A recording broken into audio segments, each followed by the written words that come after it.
Champs scoring 31 runs in the 4 games. But San Francisco looked like a much different team when they returned home, playing a better brand of ball and taking 2 out of 3 from the Nats.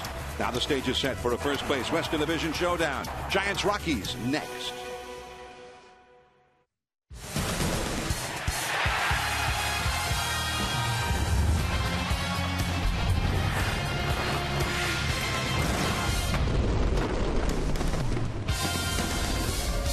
It's a Friday night in San Francisco. For Giants fans, that means Orange Friday, and all roads head to AT&T Park at 24 Willie Mays Plaza.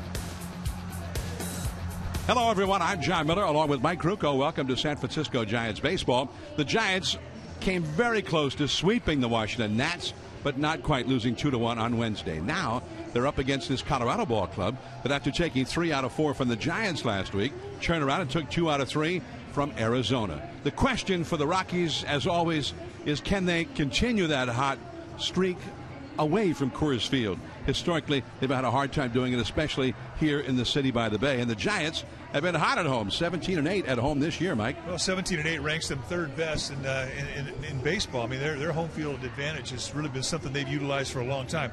They're going to need to pitch well against this red-hot offensive Rockies team. They have a lot of clout up and down that lineup. They got Michael Kadire back in the middle of their lineup, and they have a head of steam. Plus, they want to prove to the baseball world that 3 out of 4 victory back home against the Giants in Colorado was not a fluke. And the way you make a statement is to beat them in their own yard. So Giants have their hands full. Tyler Chatwood will go for the Rockies, and he pitched very well against the Giants last weekend. Tim Lincecum goes for San Francisco. Ended up being a disappointing outing for him because he started out, he seemed to have really good stuff, but he made a bad defensive play and everything seemed to fall apart after that. Well, this is also AT&T, and he pitches beautifully here. Lifetime against these Rockies, he's 11-8. And you always think when you play the Rockies that the 2 guys you have to watch out for are Carlos Gonzalez and Troy Tulowitzki, but not so fast, my friend.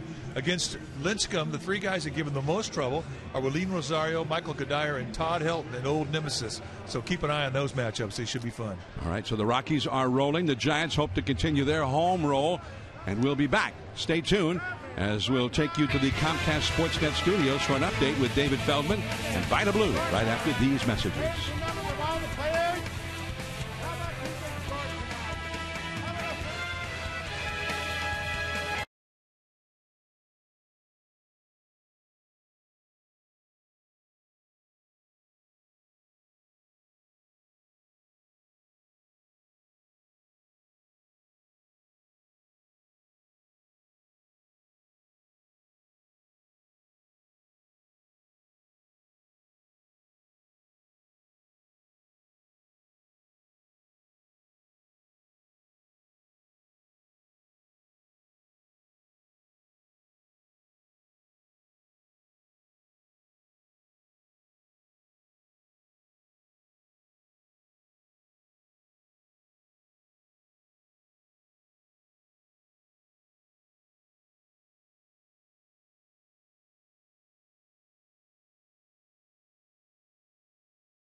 what do the Rockies, why do they struggle so much against the Giants at AT&T Park? And you said, because they struggle whenever they leave Colorado. So that was a good answer. Well, at home, they're a good hitting ball team, and the batting average are inflated, but also the pitchers' ERAs are inflated also. Get them out of that ballpark, they're a totally different ball team. Timmy Lincecum on the mound tonight. He struggled last week against Colorado. What Timmy shows up tonight? That's a good course. You know, this will be his 5th start in the month of May. He has a 6 ERA. Teams are batting .292 against, but he's averaging 9 strikeouts per inning. So, I mean, per outage. So what the heck's going on with this guy? Let's see the right Timmy that we enjoy seeing, the back-to-back Cy Young Award winner. Let's see him show up tonight. That's who we want to see. He yielded 6 runs and 7 hits over 5 innings while being charged with a balk and a throwing error in the 10-2 loss on Saturday. All right, conversely for Timmy, he's going to take on Chatwood, Tyler Chatwood, 2-0, a 2.55 ERA, who pitched 5 2/3 innings of 1-run ball against the Giants. And Chatwood's pretty good. Well, he has a little confidence pitching at home because he knows he's going to score a lot of runs for him. And at the same time, take him out of that ballpark. Their pitching staff is totally different also. And the Giants just need to attack, the way their batting order always does anyway. Make him be around the plate. Don't surrender at bad pitches and try to stay on the hitter's count. All right, you look at Chatwood versus Lincecum, and here's their numbers. And Lincecum, obviously, and you've mentioned this, Vida, much better at home. Absolutely. Why? Weather? Because it's just the confidence? What is it? Well, it's that comfort zone that you get of pitching on the mound that you like pitching off of. You know, most teams will taper their mound or tell their mound based on their pitching staff. If you have a team that throws a lot of ground balls and splitters and sinkers, that's the mound that you want. You want a low mound with a similar taper on it. I like a high mound where I can get that fastball, get on top of it, and get a little zoom.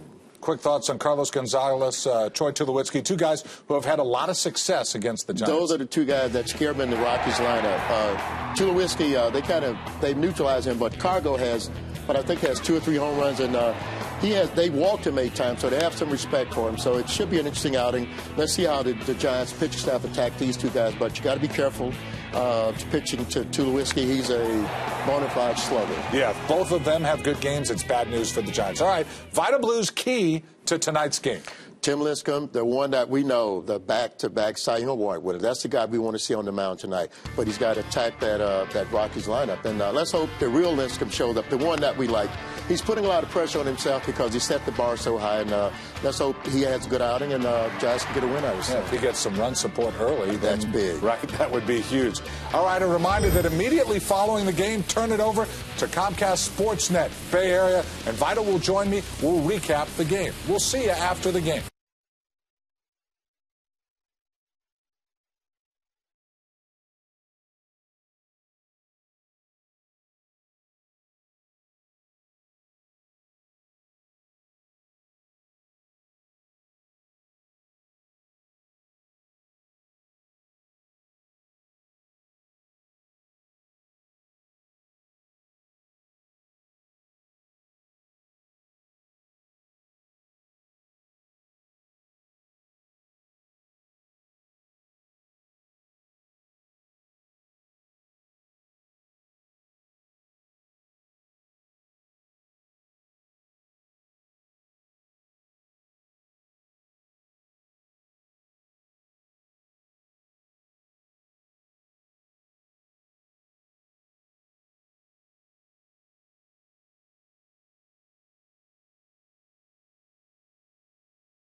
Troy Tulowitzki, the Bay Area native, leading the Rockies into town, and he's been one of the best in the league with the bat so far this year. All right, now it's time for Toyota by the numbers. The all-new redesigned Toyota RAV4 is here, and with up to 31 miles per gallon, it's ready for adventure. We're going to take a look at the National League batting leaders, 2 of which are featured in this series this weekend. Number 1, Joey Votto, leading it all with a .358 average. Sheen Segura, the surprise of the National League, the shortstop for the Brewers, hitting a cool .351. He can hit. Troy Tulowitzki at .338. Yadier Molina, .333 on the numbers for a catcher. That's fantastic. And Marco Scudo round out the top 5. Scudo coming in with a .331 average. And that is your Toyota by the numbers. Tulowitzki also second in the league in runs batted in. Scudero had his hitting streak interrupted Wednesday. He'll try and start a new one tonight. The Giants and the Rockies will be back with the lineups in the first pitch from AT&T Park in just a few moments.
Step on it. Oh, I think they're in the cove and just about here for the first pitch.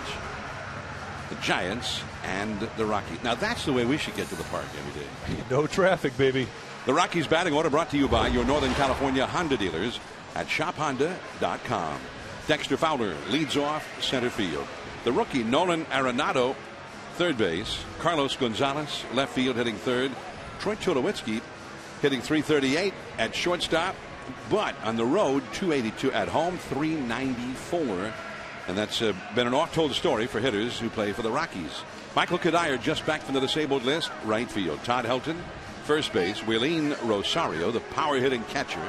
DJ LeMahieu in that second base job is his now.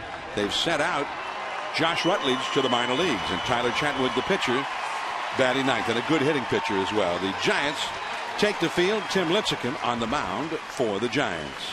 Let's take a look at the numbers for Tim Lincecum.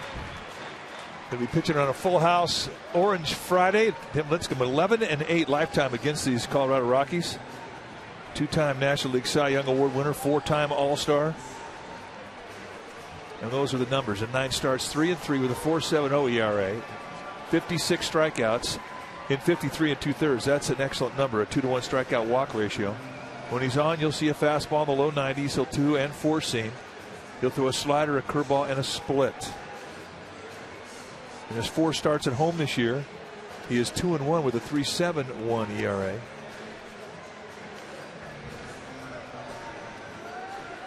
So Lincecum facing the Rockies, and he started out beautifully the first couple innings against Colorado last weekend in Denver. Well, then he made an error, and he just sort of couldn't pitch through it. And the Giants, the whole series, fell victim to the big inning. They just could not stop the Rockies when they got it going. And we'll take a look at the error. It would have been a spectacular play had he been able to make it, but in retrospect, he probably would have been better off taking a bite out of this one. He just brought the ball up on the exchange out of the glove, could not get a grip on it. And as he bobbled it, he winds up throwing it up into right field. And the Rockies would capitalize on it, which is what they did the whole series. Let's take a look at the defense playing behind Tim Lincecum. Starting the Giants outfield from left to right. It'll be Blanco, Pagan, and Pence. That's your outfield. Crawford and Sandoval on the left side of the infield. Scudero and Bell on the right side. And Buster Posey will be in the squad, putting down the signs. Dexter Fowler hitting .275, switch hitter. Ball one, very high. 59 degrees, the official game time temperature. A little bit of a breeze blowing straight out towards center. Sandoval shallow at third for the speedy Fowler.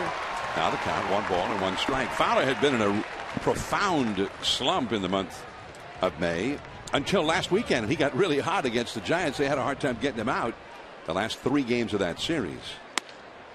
And that breaking ball a little bit high. 2-1. Ted Barrett is the home plate umpire. Fowler 8 for 38 lifetime against Lincecum, a .211 average. In center field, Pagan. 1 away. Ted Barrett is an umpire that likes the low strike. He will give some width on both sides of the plate. We've seen him inconsistent at times over the year with his strike zone, but Giants had him in a playoff game last year, and he was outstanding. He really set his zone early, kept it there the whole night, really didn't waver. And I think that'll be the key tonight, is whether or not he can set it and keep it consistent. Nolan Arenado, 22-year-old rookie. Arenado 1 for 2 against Lincecum last weekend. And that one tailing just off the outside, ball 1. Arenado's got genuine power and also looks very good with the glove at third base. Base hit hard. And the one thing the Giants found out in Colorado about this Rockies team is they don't miss mistakes. You get the ball up on them and they will wear you out. You have to keep the ball down. Watch the location. They set up in the outside corner at the knees. This goes right out over the middle of the plate, right above the belt. And Arenado is not going to miss that one. Keeping the ball down is paramount this whole weekend against this Rockies team. Now the big hitters, starting with Carlos Gonzalez as Bruce Bochy looks on in the Giants dugout. Cargo, they call him in Denver, 11 homers, 29 batted in. He's actually hit a little bit better on the road so far this year, going against type there for Rockies hitters. Gonzalez with a .390 on base percentage. Tulowitzki is on deck. 1 out, 1 on. .273 lifetime average against Lincecum. And safe at second, safe at first. Scudero tried to dish it from the glove without making the exchange, and it just did not work. Well, that was really his only chance. I think where he wound up getting the ball, he completely laid out. He didn't have time to get to his glove. The only chance he had to get Arenado was with that backhanded flip, and it got hung up in his web just a little bit. Brandon Crawford just quite couldn't keep his right foot on the bag. So an infield base hit, just like that, the table's been set. The other part of that play is, in terms of, let's say, just trying to jump to his feet and throw to first, Carlos Gonzalez is a very fast runner. So here is Tulowitzki. And if he'd been able to get any strength behind that toss right from the glove, he would have had time to force out Arenado. So he judged that was his best option. Troy Tulowitzki, as Mike mentioned, 3rd in the league in batting average, 2nd in the league in runs batted in. Ooh, a nasty breaking ball. 1 ball, 1 strike. Tulowitzki 9 homers with 38 batted in. Looked like a split. Pretty good movement there late. The key is keeping that thing down. All three of his specialty pitches at times will look like each other. Every one has the same movement, straight down. Tulowitzki, a 265 lifetime average versus Lincecum, 13 for 49. He's had more official at bats against Lincecum than any other Rockies player. He's had 2 homers in those 49 at bats. Very strong. Got that straight up stance. Lincecum in a jam here. 2 men on, 1 man out. Center field. Pagan in a hurry, coming in. Makes the knee-high catch. The out will hold as he dropped that ball after he made the exchange. The runner's back. Arenado to second, Gonzalez to first. In the twilight, looked like Pagan took him an extra couple of moments to judge that one. I don't think he broke right. He broke back on the ball. Then he has to come in. And you mentioned the twilight. It is a tough time for outfielders, especially center field. But this is something we've seen with balls hit at him, especially balls that have hit off the end of the bat. He expects more fly balls. And it has been something we've seen a lot this year where he'll break back on it and then have to try and make up. 2 down. Michael Kadire just back from the disabled list, hitting .319. And that's a strike on the outside. Kadire, 7 homers, 23 driven in. He was off to a very fine start when he got hurt. .383 on base average. He had a disc problem, cervical disc, and that's off the inside. Kadire 4 for 11 against Lincecum with 3 doubles in those 11 at bats. No score, but the Rockies with 2 men on. Arenado at second, Gonzalez at first. In the twilight, the sun shining off the upper level of the hitter's backdrop. That's a base hit down the right field line. At least one will score. Gonzalez with great speed. Pence digs it out. The relay to Belt. Heading home, the high throw, and he scores. It's 2-0 Colorado. Right down into that corner with Pence playing way over, protecting the gap in right center. Well, just a great opposite field at bat. Ball right out of the middle of the plate. He didn't have anything other than go in the right field in his mind, and his approach really pays off here. Something he has impressed us with from the very first day we saw him is how he'll use line to line. He'll hit it where you throw it. And 4 of his 5 hits against Lincecum have been doubles. Ball 1 to Todd Helton, and a couple of mistakes have hurt Lincecum big time in this inning. Helton has hit on hard times here this last week. Bet he hasn't had a whole lot of over 12s in his lifetime. 2-0. Arenado ripped a single to left. And then Gonzalez got the infield hit. And then the double by Kadire. .311 average lifetime and 45 career at bats for Helton. And 3-0. You've got the right-handed hitter, but one who's had some success against Lincecum coming up. A very dangerous right-handed hitter, Willeen Rosario. And this Rockies team is a very confident group coming in here. They've won 5 of their last 6. Got the call on that one on the outside. Strike 1 against 2 top contenders in the Western Division. 3 straight wins over the Giants after they were beaten in the first game last weekend. And then they took 2 out of 3 from Arizona before coming here. Strike 2. That's a perfect 3-1 pitch.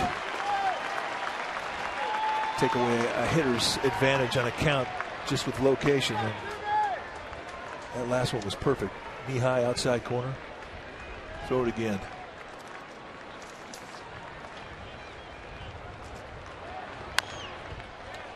Lunging at that changeup. And Scudero throws him out. The inning is over. But the Rockies have jumped ahead. 2 first-inning runs. Pagan, Scudero, Sandoval coming up.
Of the first. The Giants batting order brought to you by Audi.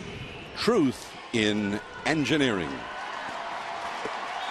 Angel Pagan leads off center field. Marco Scutaro second base. Since he came to the Giants late last July, he's hit .432 against his old club, the Rockies. Pablo Sandoval back in there at third base. Buster Posey catching. Hunter Pence right field. Brandon Belt at first base. Gregor Blanco hitting .291, left field hitting seventh. Brandon Crawford at short. And Lincecum, the pitcher, batting ninth against the young right-hander, Tyler Chatwood. Take a look at the numbers for Tyler Chatwood. 3 starts, 2-0 with a 2.55 ERA. He's got good stuff. A fastball that'll go 90-95, depending on the grip. A very good curveball and a changeup. And what impressed us when we saw him in Colorado was his athleticism. Fields his position well, and he can hit.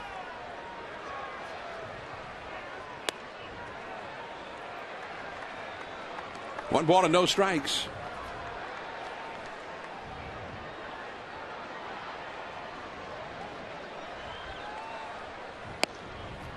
And there's a strike on the outside. 1 ball and 1 strike to Pagan. Hitting only .260, .314 on base average.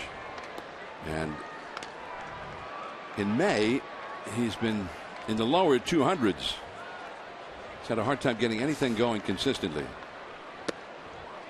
And it's 2-1. Now we saw it happen the same way last year, where he started off really slow, and it wasn't until he went back to New York, the city and the organization that he had done so well in, that he found his stroke.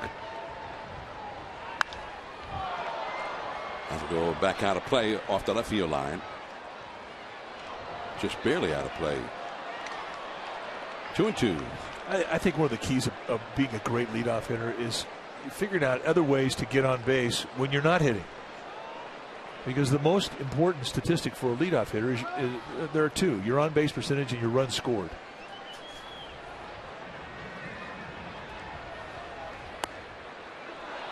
Right down the middle at the knees. Got him looking. 1 away. Check out the defense for the Rockies tonight, starting in the outfield. It'll be Gonzalez, Fowler, and Kadire. Good arms on the corner, an exceptional arm in the left field. Tulowitzki and Arenado on the left side of the infield. LeMahieu and Helton on the right side, and Rosario will be in the squat, putting down the signs. Here is Scutaro, 5th in the league in batting average, .331. Also with a .382 on base average. And in that 19-game hitting streak that ended on Wednesday, he had 38 hits. He averaged 2 hits per game for nearly 3 weeks' time. Giants down 2-0 here in the first. Bouncing in front of the plate. And it's a ball and a strike. Chatwood, when he made his start against the Giants, which was last Saturday in Colorado, had just been brought back from the minor leagues. He went 5 2/3, gave up 1 run. And the count goes to 2-1 to Scutaro. Scutaro, although Chatwood was pretty much dominating the Giants, Scutaro had 2 hits and a walk against him. So Chatwood never did get Scutaro out in that game.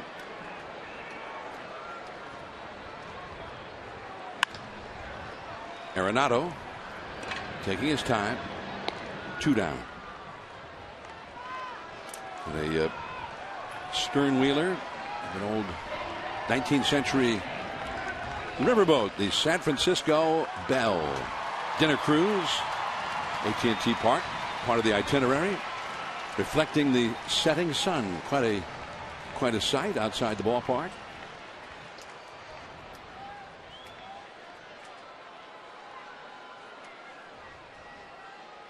Now here is Pablo Sandoval. This is Pablo's first start since he had the game-ending home run, and what a home run it was. The calculation on it, 464 feet, which is rather shocking. Hit it out to the part of the yard where home runs go to die, and it left the yard by plenty to spare, as that one is fouled off the third base side into the second deck. A ball and a strike. I asked him about that home run today. I said, "Did you get that one?" He said, "That's all I got. That's as good as I got right there." I said, "Well, that's up where Bonds used to hit him." He goes, "I know. A few people told me that." Wind blowing out toward McCovey Cove right now. And back to the screen. Well, here it was. Tuesday night. Yuneski Maya.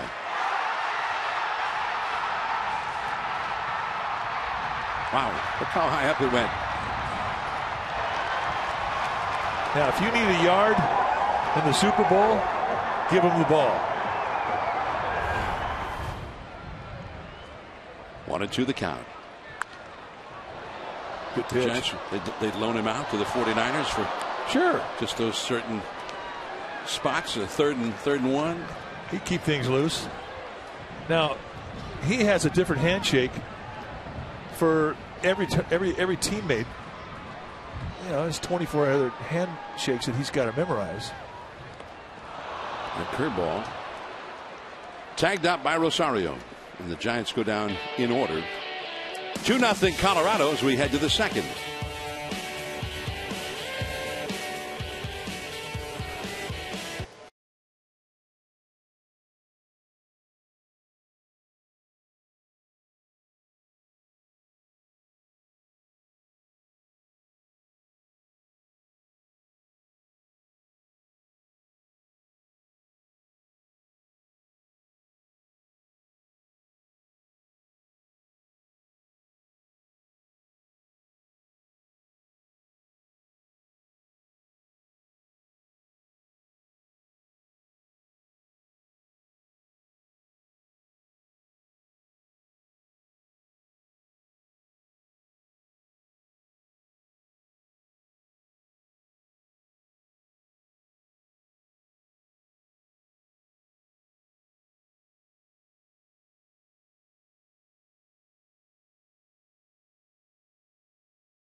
Go to TravelNevada.com and order your free Nevada Visitor's Guide and start planning your getaway today.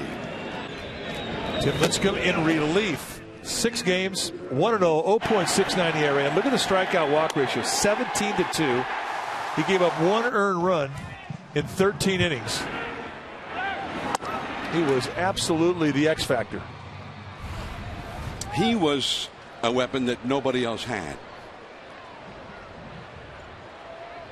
Rosario and Lincecum tries a curveball, hangs it high for ball 1.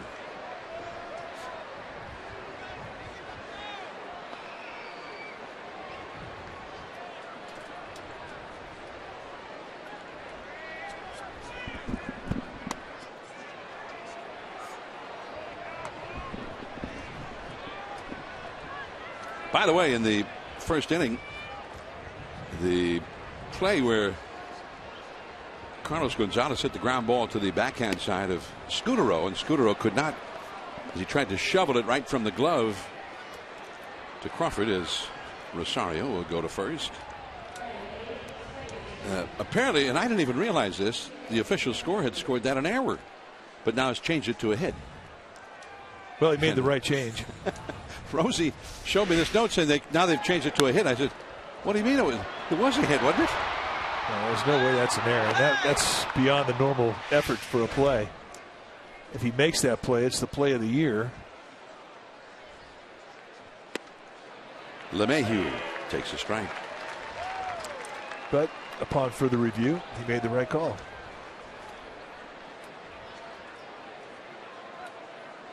Or apparently it was not an error. Now we hear that it was scored as a fielder's choice. And that is a called strike. And the only thing is, we talked about it at the time. he could have just jumped to his feet and tried for the play at first, but Carlos Gonzalez is very fast. It was not any kind of a sure thing, and probably a faint hope that he would have been able to do that. 1 ball and 2 strikes to LeMahieu. LeMahieu hitting .412 since being called up for the minor league. 7 for 17. He's done so well. He did so well in the minors and so well since he got here. They sent out Josh Rutledge, who had been the regular second baseman. Well, in spring training, they had it set up that if Tulowitzki were to go down to injury, and he's fallen victim to a lot of injuries in his career, that LeMahieu was going to be the shortstop. I mean, he very much impressed the Colorado Rocky organization as to how well he could hit. Well, they sent him out because he had to prove to them that he could make that throw from shortstop. And he went down there, hit .390, and absolutely showed them he could play that position. That's foul. Down the left field line. 1 ball and 2 strikes. Meanwhile, they had Josh Rutledge up here playing second base, who we like, but he just sort of fell on hard times, and it really, his defensive abilities just started to deteriorate, so they thought he's losing his confidence, and they made the switch. They sent Rutledge out. They've given the job of second base to LeMahieu, and they are extremely high on this young man. They think he could be a big factor in that lineup. He's a big guy. That is strike 3 called on the inside. And big guys don't like that inside fastball. Well, they don't, because big guys have long arms. I mean, there are exceptions. They set up in the outside corner, and this thing goes right across to the inside corner. And Ted Barrett says, hey, that looks pretty good for me. Grab some pine meat. Was it a strike? Well, it was just then. LeMahieu from Visalia originally lived in California until he was 7 years old. 6 feet 4 inches tall. Chatwood showing bunt, takes ball 1.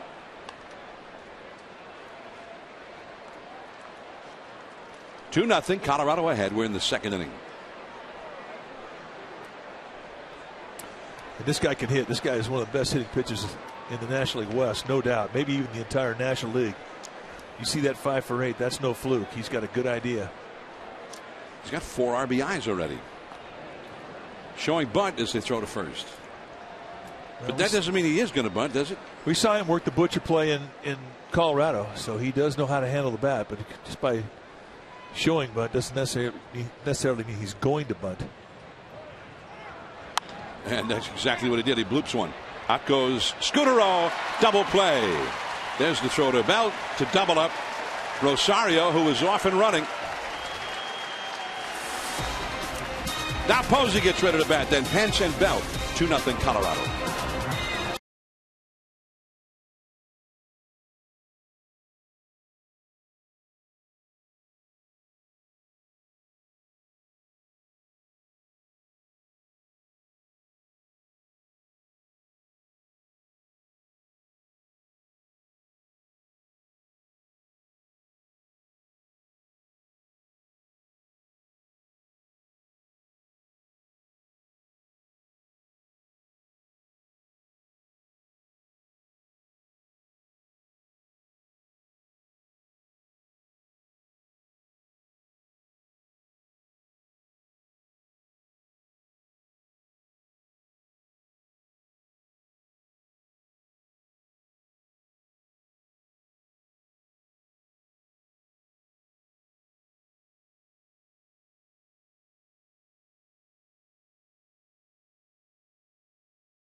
Xfinity, your home for the most live sports. Ty Block, the left-hander from San Jose, and H starts 6-1 with a 1.89 ERA. And look at that command. 44 strikeouts against 4 walks and 47 2/3. 5th round pick in the 2012 draft out of Creighton. He's 22 years old. You will be hearing more from Ty Block. That's our Xfinity Future Focus. That's the thing when you talk about who's going to replace Ryan Vogelsong. The next time the Giants need a 5th starter, which is Tuesday, the Giants are not saying, and I think some of it depends on what happens between now and then.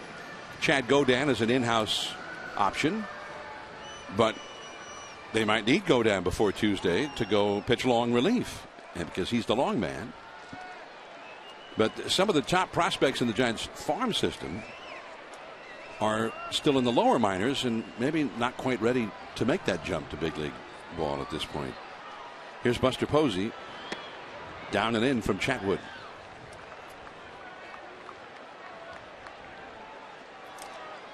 Bruce Bochy said before the game the Giants really don't know yet. Brian Sabean said that they're leaning a certain way, but they can't say for sure that that's what's going to happen. So there's a strike on the outside, which makes you think that Godin might be a possibility. Well, certainly, and he has the most experience. Still with a lot of confidence. Tulowitzki. One away. Posey retired.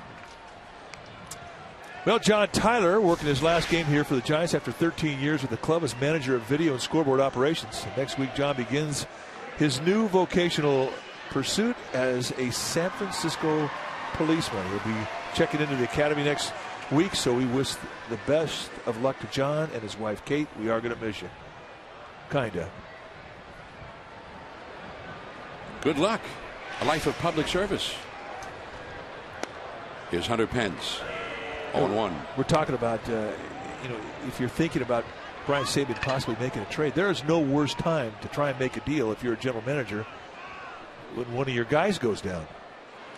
Because teams know that, and they can hold you up. They can get more prospects.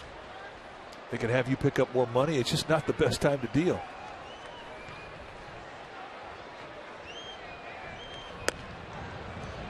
Over the outside with a slider. 1 ball, 2 strikes to Hunter Pence.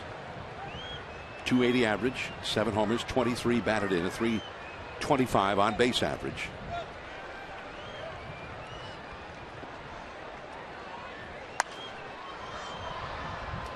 That is foul off the right field side, off the second deck facade and downstairs. I saw a note today that the average home run distance for Pence this year is the 3rd highest average distance for a home run in baseball. And that one is down and away with a slider. 2-2. It's great during batting practice for the Giants. Take it in the same hitting group. You'll have Pence and Sandoval, and it's pretty entertaining batting practice. LeMahieu got him. DJ LeMahieu. I added an extra syllable to his. I like it. De LeMahieu, that was good. Two down. Hunter Pence has been wearing second baseman out. I mean, this is about the 4th consecutive series where he has just hit lasers to that second baseman. I mean, there's not a whole lot of range that any infielder is going to have on a ball hit that hard. It has to be basically right at him, and that's what happens. Sooner or later, those hits are going to start falling. They'll find holes. Here is De La Belt. That's a strike on the outside. I like that. You may just toss in a few. Maybe we'll get a few guys who want to change. Belt hitting .252, 6 home runs, .319 on base average. Shallow center. Fowler can't get it. Skip by him, but Belt will hold it first. Belt was just kind of trotting. He's the first Giant to reach base. That one, just as happened with Pagano in the first inning, Fowler didn't seem to get a good read on that one initially. Well, it is the time of night. It is the type of hit where I think just instinctively outfielders expect more fly ball than what they get. And on a ball hit like that, you need your first step to catch up to it. So the first hit of the game for the Giants against Chatwood. And for the first time tonight, he's thrown out of the stretch. Belt is not a prolific base stealer, but he's very capable of stealing a base. And a steal could be a big play right here with 2 down, and Blanco the hitter. Ball 1. 92-mile-an-hour fastball off the outside. Blanco hitting .291, and he's had 5 hits in 10 at-bats over the last 4 games, including a triple. .351 on base average. At the knees for a strike. It's that low strike zone we talk about with Ted Barrett. And you saw the grimace from Gregor Blanco. He thought that was a bit too low.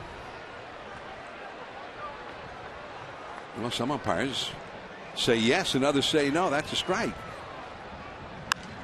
That's out of play. Off to the left. 1-2 the count. Blanco has had 3 hits in his 5 career at bats against Chatwood.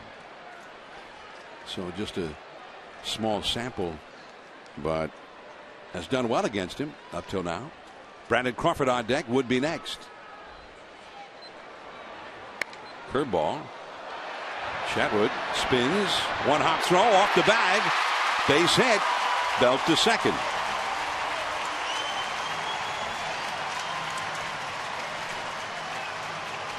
Well, Chatwood knew that Blanco runs well. He didn't have a lot of time to get his feet set up.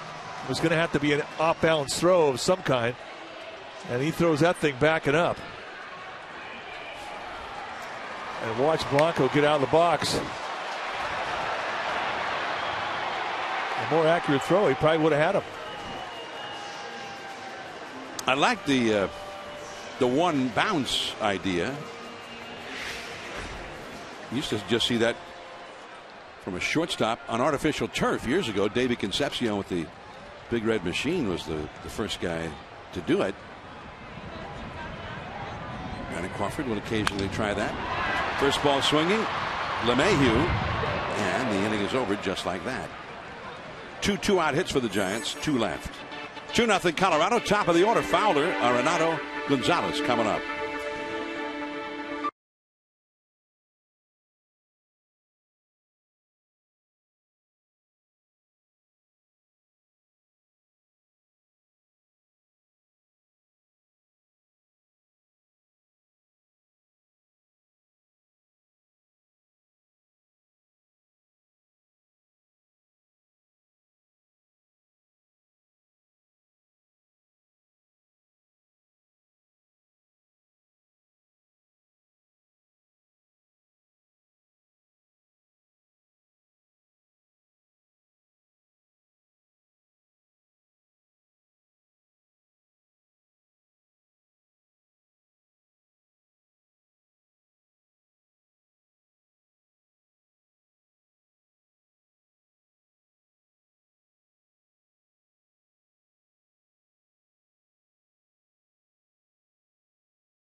TNT Park.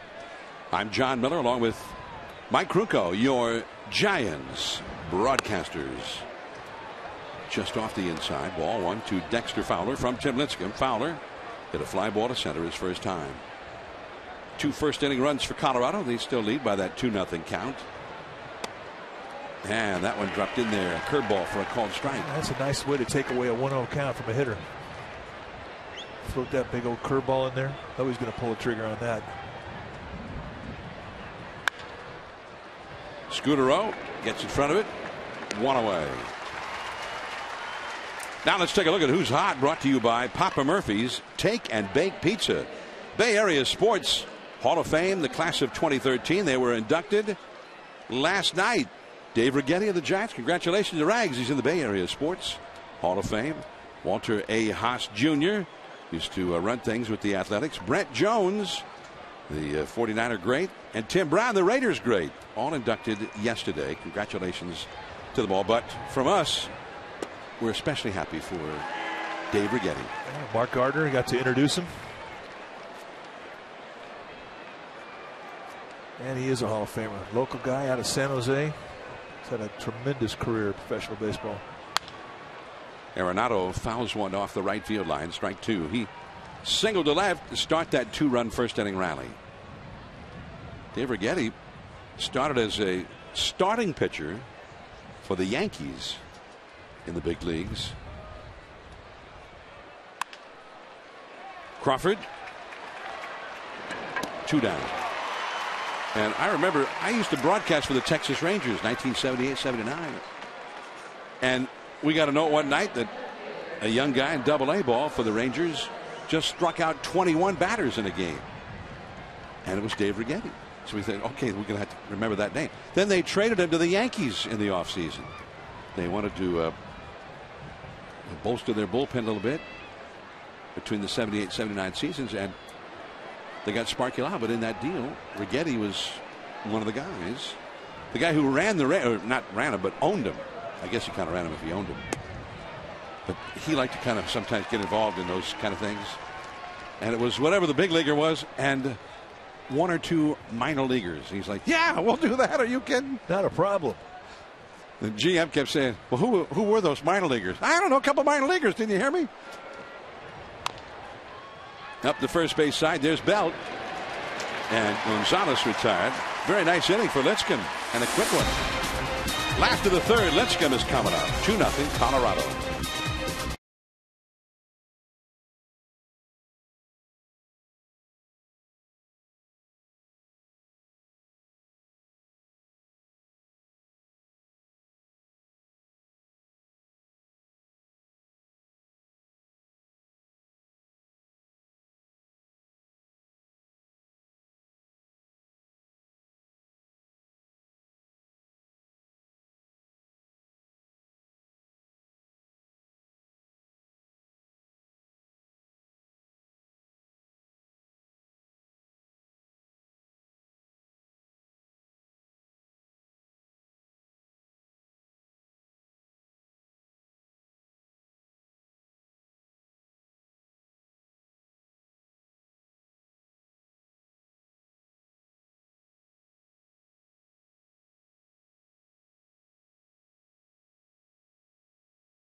For a 7:15 start Thursday, May 30th at 12:45 day baseball game here in the city. There are still tickets available to both games, so go to sfgiants.com and get your tickets and be part of the Bay Bridge Series.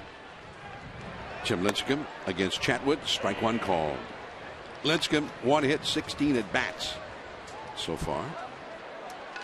I think they faced, when they get to Oakland on Monday for the day game, they'll face Dan Straley. Pitched his best game as a big leaguer in his previous start in Texas, which is, it's impressive when anybody pitches a strong game there. Tyler Chatwood fouled back to the screen. Orange Friday. Is that a real hair? I think it is. I can't wait for Orange Fridays. It always seems we see more costumes on Orange Friday. One away. Hey, we want to give a shout out to a guy who's been running a baseball program for 31 years. Gary Powers, the head coach of the University of Nevada up in Reno, is calling it quits after 31 years. And we just want to applaud his tremendous career and wish him the best in his retirement. So CP, go get him. So I met him. They had their annual fundraising banquet. In fact, your son was, I think, an assistant coach at that time, Jarek, and I think Bake was playing for him. He was. And they had a catcher who was one of the best in the country, Brad Hayes, who moved on to the big leagues. Yep. He's produced a lot of big leaguers in that program. 1 ball to no strikes to Pagan, who struck out looking his first time. Base hit. Out into left center.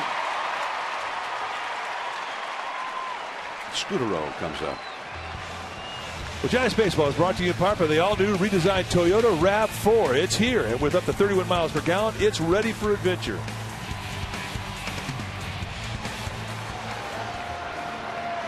So Pagan, who's found hits hard to come by lately, gets one here. Pagan had been only 5 for his last 25 before that. Scutaro looks at a strike. Scutaro grounded out to third his first time. Marco Scutaro. He hit .362 as a Giant last year, then got even better in the National League Championship Series. He won the MVP award and hit .500 against the Cardinals in that 7-game series.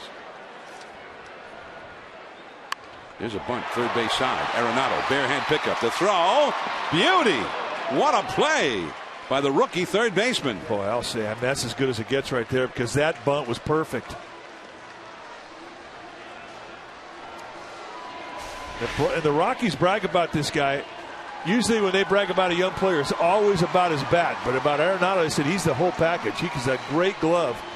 And he was not playing in respect to the bunt. It was a sneak attack bunt by Scutaro. He saw an opening with Arenado playing back. And for him to come in and make a play like that, and it really wasn't even close, is pretty spectacular. Arenado, who made a spectacular diving grab of a ground ball last Thursday in Denver, a week ago Thursday against the Giants, and promptly got to his feet and threw out the runner. Now he goes the opposite direction, coming into the ball. Here is Pablo Sandoval, who struck out his first time. Giants are down 2-0. Now, as a result of that bunt, even a base hit can mean a run here. Pagan at second. Ooh, he missed out over the plate, and Pablo fouled it straight back. By the way, even though he got the runner up, the official scorer will not credit Scutaro with a sacrifice in that bunt. The official scorer is admonished by the baseball rules to determine, to the best of his ability, what the intent of the hitter who bunted was. And he determined, I think he was absolutely right, that Scutaro was not bunting for a sacrifice. He wanted to hit all the way. Pablo behind 0-2. I agree with that call. And I think the problem with that rule is that all too many official scorers will say, well, I don't know what his intent was, so I'm going to give him the sacrifice. But I think the way it was scored here is the way the rule was meant to be applied. Pablo Sandoval behind 0-2. He swung at a curve in the dirt his first time up. High fastball, skies it. Arenado, and he's got it to end the inning. 1 hit, 1 left. Chatwood looks tough. Tulowitzki coming up against Lincecum. Pretty good matchup when we return.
As you see a lot of families enjoying themselves together here at AT&T Park on Orange Friday as Tulowitzki looks at a Lincecum curveball in for a called strike. That's a good curveball. He's had that thing rocking since the first inning. Tulo hit a shallow fly ball to center his first time. Kadire on deck. Ooh, a beauty. Strike two. And Posey backs it up. And I think that definitely is something that Giants catchers have always done with Lincecum. Whatever of the three specialty pitches that gets going, they'll ride it. And right now it's the curveball. Knocked down by Pablo. One away. Giants baseball is brought to you by Honda. Visit your Honda dealer today for great deals. Only a Honda is a Honda. I wondered about that. Makes sense to me. Now I know. Michael Kadire doubled home 2 runs his first time. His first game back, his first at bat back from the disabled list. 4-1 the count. And he beat a pretty good pitch too. I mean, it was out over the plate, but it was knee high. But it was the approach that was impressive. He had an inflamed cervical disc. They put him on the shelf. 1 ball, 1 strike. He played a couple of games with the extended spring training group back in Arizona. Tonight's his first game in 16 days. Now it's 2-1.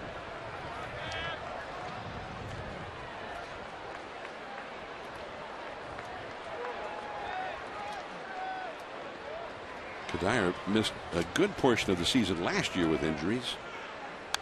Back to the screen. High fastball. Fouled it straight back. 2-2. Kadire, a Minnesota Twins product.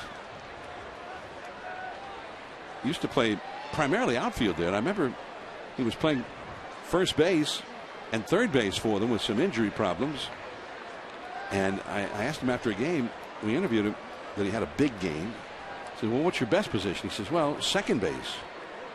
I said, you play second base? Well, he was brought up as a second baseman originally in the minor leagues. 2-2 the count. Oh, but now he might make it to first base. Posey chases the ball, can't pick it up. Kadire swung basically at a wild pitch, and he reaches first base even though he struck out.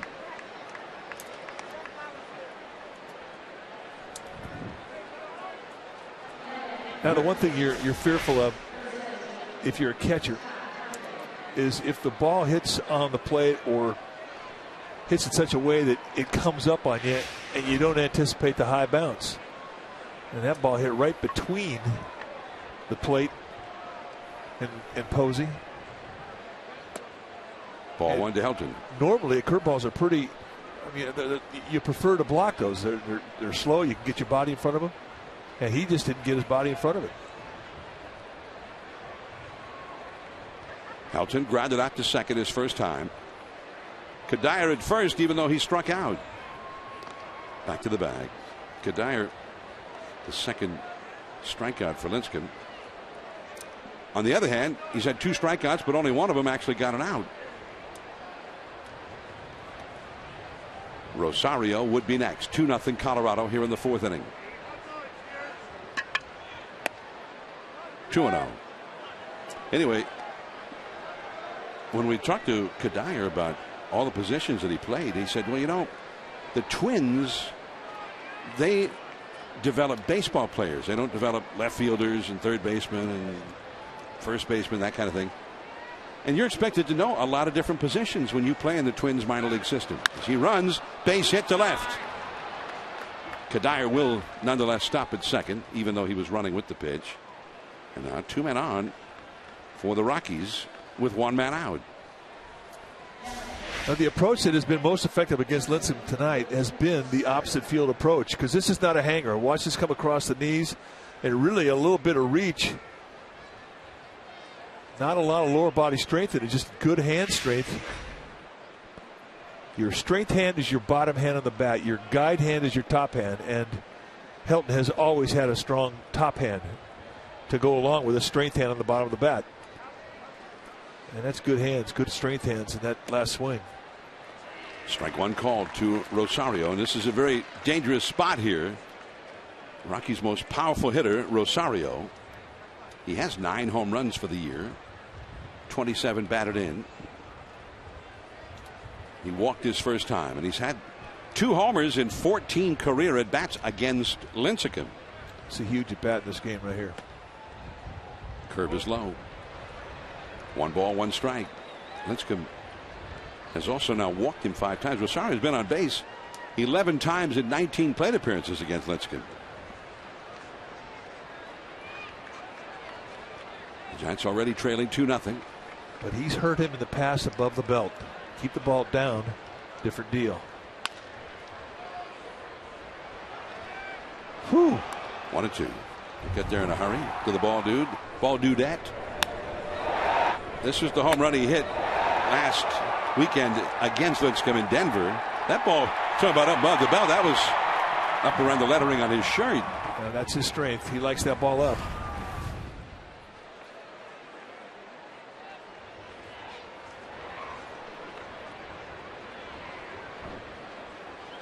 Ooh, the changeup. That was is a strikeout. Huge strikeout. Let's take a look at our ball dude, Keith Kirk, tonight over on the left field side. I got this one. No. Just kept it in front, made the play with the bare hand. I'm saying he makes the throw too. So maybe an old third baseman. Play it with the body. Yeah, you don't have to worry about having that stool in the infield when you're playing.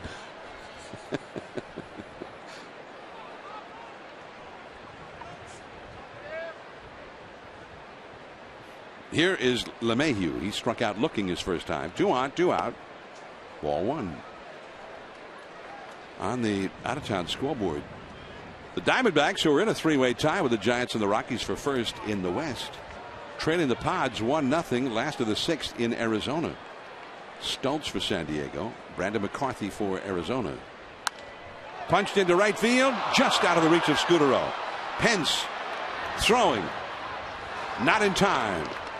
So Michael Kadire, who struck out but reached first, has turned that into a run. Helton to second, 3-0 Colorado. And again, the approach very simple. You go the opposite way. And they have cashed in. The 2 biggest hits for the Rockies tonight have both been opposite field singles. One by Kadire, a 2-run RBI in the first, and here a 2-out single to right puts another run on the board. Just past Scutaro. Now Chatwood, he opened up and tried to launch it. And how close was Scutaro? Oh, about the length of a glove.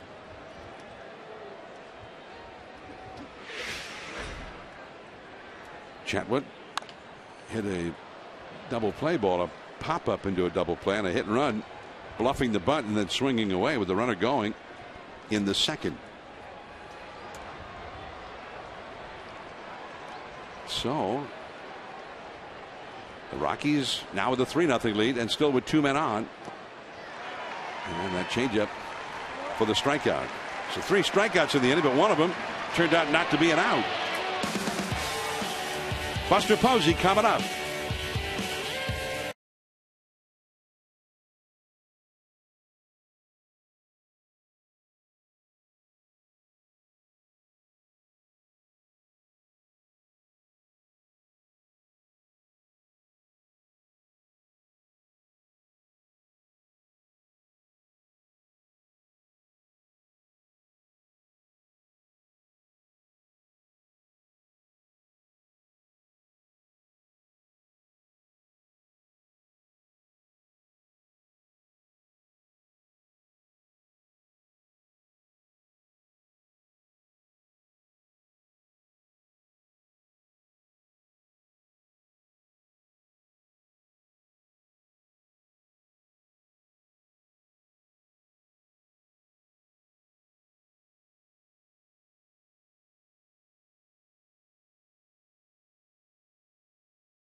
that vessel. But the world's best sailors will be coming to San Francisco this summer for the 34th America's Cup. Reserve your spot along the waterfront, including the America's Cup Village at Marina Green, Pier 39, the historic Jeremiah O'Brien, and many exciting water experiences. These opportunities sold out last year, so don't miss your chance to book now at americascup.com. americascup.com. Don't miss it. It is kind of breathtaking. Every once in a while we'll see one of those boats come, just flying, but they almost literally come flying by the ballpark when the wind's really out. 72-foot sails, and they go 3 times the speed of the wind. And now you're talking about a sailboat doing over 40 miles an hour. That's pretty amazing. Buster Posey leads off for the Giants against Chatwood. Ball 1. Chatwood been awfully tough on the Giants so far. They have 3 hits against him, but not too many real hard hit balls. Buster hit a bouncer right to short in the 2nd inning. Ooh, pitchers strike there, a slider, and it's 1-1. Yeah, you hate to give up a strike in any at bat, especially in a 1-0 count. And the difference between a 1-1 and a 2-0 count is it's monumental. 2-1. It's the 1-0 pitch in question right here. A little slider in the outside corner. They're not a pitcher that ever played the game. Wouldn't want that strike. Well, there's no point swinging at it because how easy would that be to hit? Yeah, especially in a 1-0 count.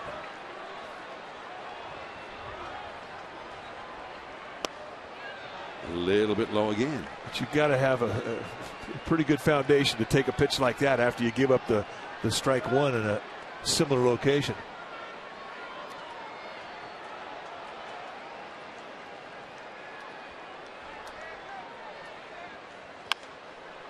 And he went down again. This time Buster thought he better protect on a 94-mile-an-hour fastball. 2-2 as he fouled it off to the left. There's Hunter Pence on deck. Buster Posey came into the game hitting .302 and a .395 on base average coming in. Right to Tulowitzki again. Hit it sharply. 1 away. Well, the NBC Bay Area Investigative Unit led by Tony Kowaleski. Who are they? Well, they're an award-winning team of 14 journalists dedicated to holding the powerful accountable. The Investigative Unit on NBC Bay Area. We investigate. Giants have hit some balls hard tonight. They got nothing to show for it off of Chatwood. Pence was Exhibit A. He crushed one. A low liner, 1 quick hop, but right to the second baseman, LeMahieu, his first time. 2-0.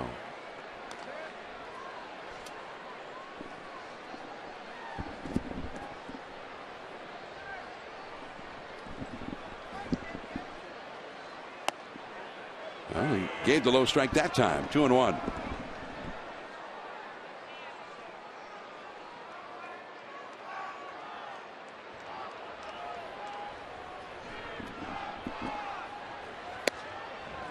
Strike 2 on the outside, and Pence looks a little unhappy with that call. I mean, it does make you talk to yourself. You're going back, and what these guys will do is they will go back in and take a look at their at-bats on tape. 3-2. And if they're not looking at it, somebody else is looking at it. And but you don't have to ask to know that ball is not normally called a strike. Right center field. Fowler into the wide open spaces. Now Dexter Fowler can cover some ground. And that ball had some slice working its way away from Fowler, the center fielder. Still not a problem. He's used to playing in big yards coming out of Coors Field.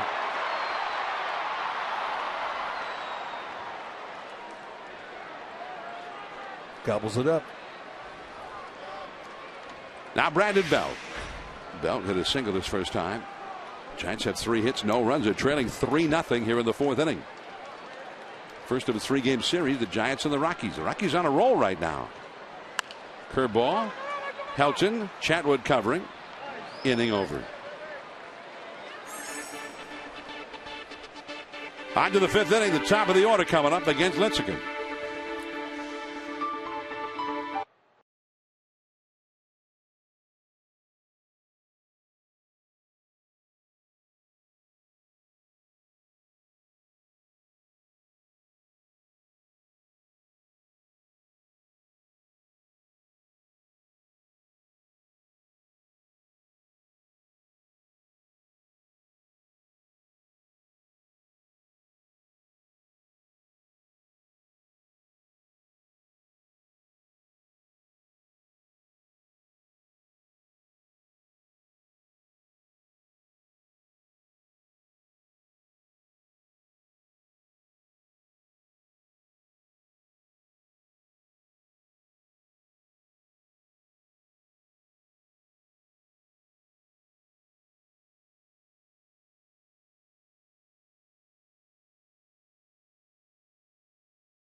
Dodge.com or your Bay Area dealer today. The Orioles beat the Blue Jays up in Canada. Red Sox 8-1 over Cleveland at Fenway Park. 6-0 Tigers.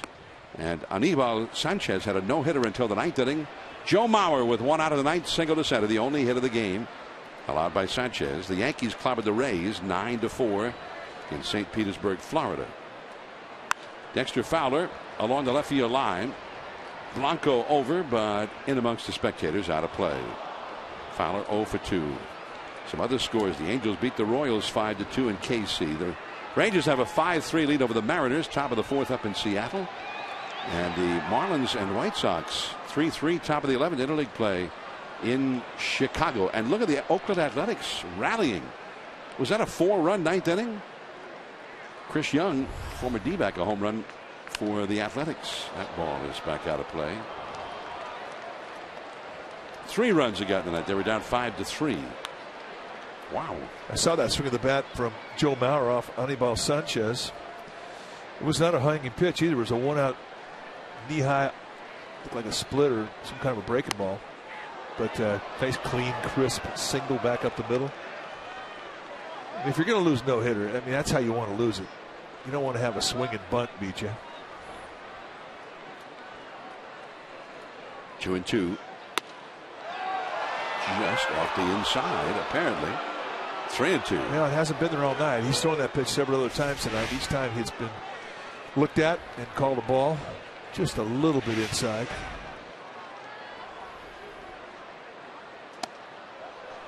Dexter Fowler, who's become very patient the last couple of years, gets a high on-base percentage. Well, Comcast Sportsnet has complete Giants coverage on Sportsnet Central every night at 10:30 p.m. and tonight right after the game. Comcast Sportsnet, authentic Bay Area sports. There's an authentic fan with a couple of Giants World Series rings,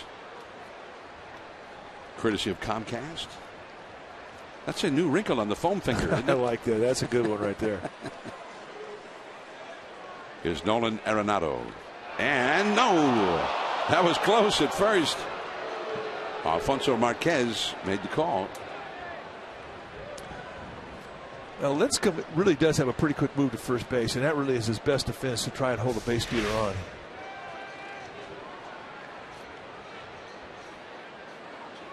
Well, looked like a good call.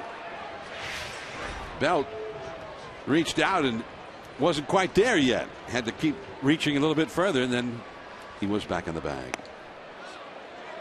Was it a swing? Yes. Alfonso Marquez on an appeal said that was a swing by Arenado. 0-1. Little tip for runners: watch how Dexter Fowler comes to the far corner of the bag, and this is by design. That's how you're taught. And for all you young players at first base, if there's a throwover, go for that corner of the bag. It's the farthest point, and you can avoid a lot of tags. Keep yourself safe. Beauty. 2 strikes now.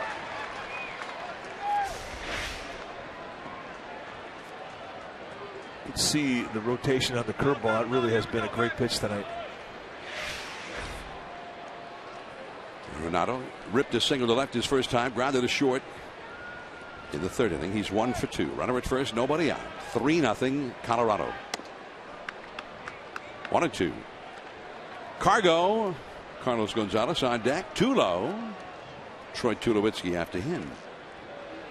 2 in the 1st, 1 in the 4th for the Rockies, who have 5 hits in the game.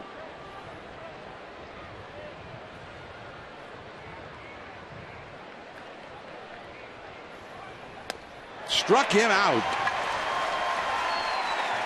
That is nasty. You keep that thing down around the knees. That's unbelievable. We're going to make it our Mazda speed pitch, and why not? 82 miles per hour. Engineered for the few who care about what they drive and the way it makes them feel. Because if it's not worth driving, it's not worth building. Just a curveball, and it has been there all night long. Now the powerful left-handed hitter, Carlos Gonzalez, who had an infield hit his first time, grounded out to first his second time. He's 1 for 2. Runner at first, 1 out. Center field. Pagan in a little bit now after initially starting back. 2 down. And the cleanup hitter, Tulowitzki, will come up. Meanwhile, Arizona has tied its game in Phoenix with the Padres 1-1 last of the 7th. And there's, from a baseball game standpoint, that's the full moon. Ray Brown, who's our expert on this, sent us up his 2013 lunar schedule. And the full moon will officially hit after midnight, making it tomorrow by the calendar. And he's stressed. So if you see the listing in the paper, it'll say full moon tomorrow, but this is the closest that we'll get to a full moon while we're at the ballpark. So there you go. Nice little orange hue on it for Orange Friday. Looks especially big too, doesn't it? You ever notice that? Belled over, but it's out of play behind the dugout. 0-1. I have noticed it. Coming up the horizon always looks big.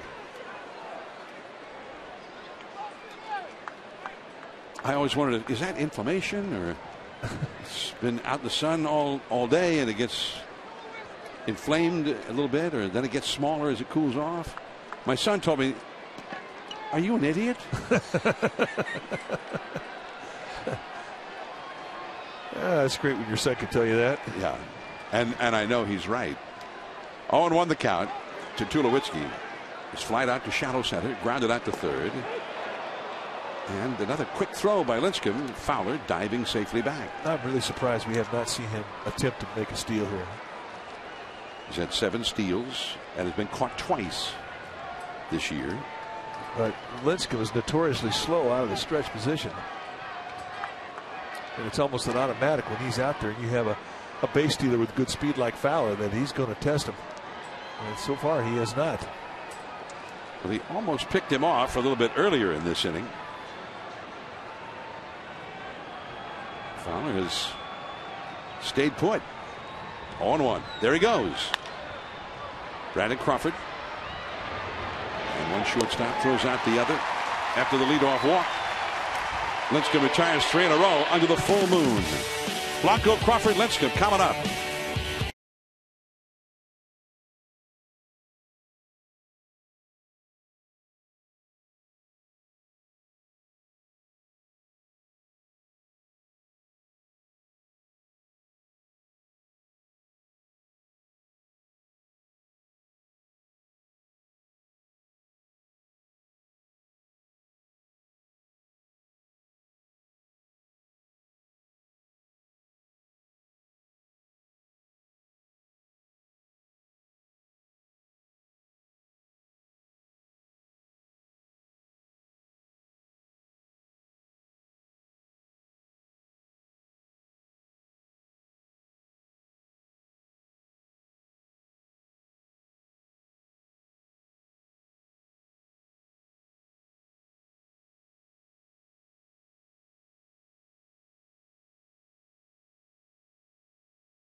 Your Bay Area Jeep dealer.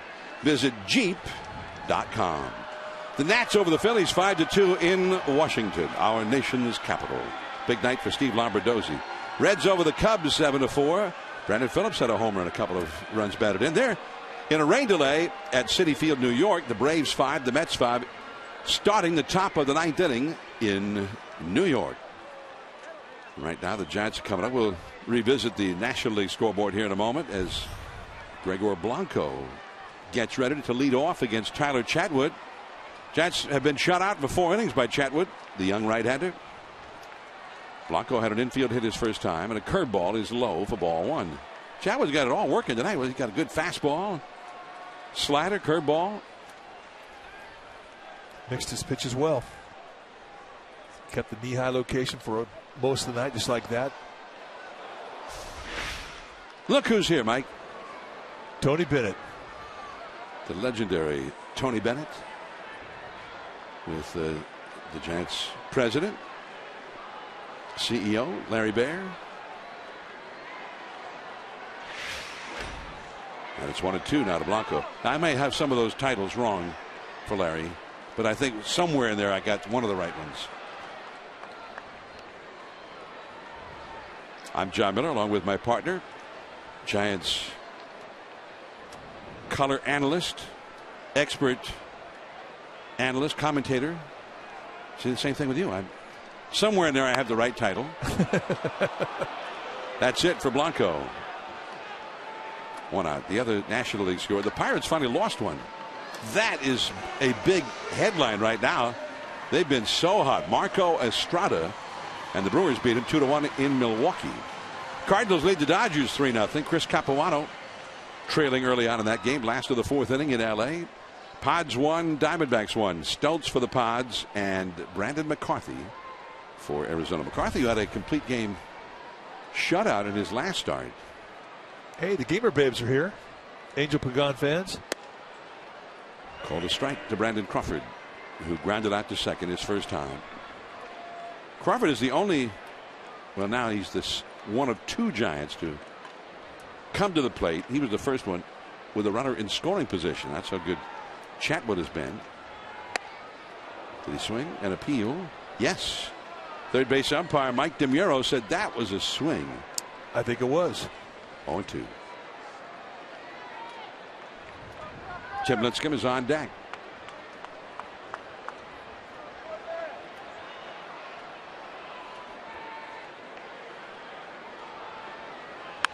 Curveball flared to left field, base hit. Now, as our friend in Chicago might say, now that's good hitting right there. That there is good hitting there, buddy. Well, how many times have we seen Brandon Crawford do that this year? I mean, he has really utilized the whole field. And just wait, keep the hands back. The body was gone. The lower body is out. I mean, he's reaching to that. It's just all keep your head down, use your hands, and throw it out to right field. That's going to be our Ford right choice. It's brought to you by Ford. Need some help at the pump? Test drive an efficient new Ford today. It's the right choice for California. So Todd Helton get a hit similar to that, a similar swing to that. Tim Lincecum trying to bunt him over, but he hit the ball one time too many. Foul ball. You're only allowed to hit it one time. Second time it strikes the bat, then it's a foul ball if you're still in the batter's box. Lincecum struck out his first time. Third baseman Arenado playing very shallow, expecting the bunt. Chatwood, his only plays the first with LeMahieu covering. And now a runner in scoring position for Pagan. Job well done. Nice bunt.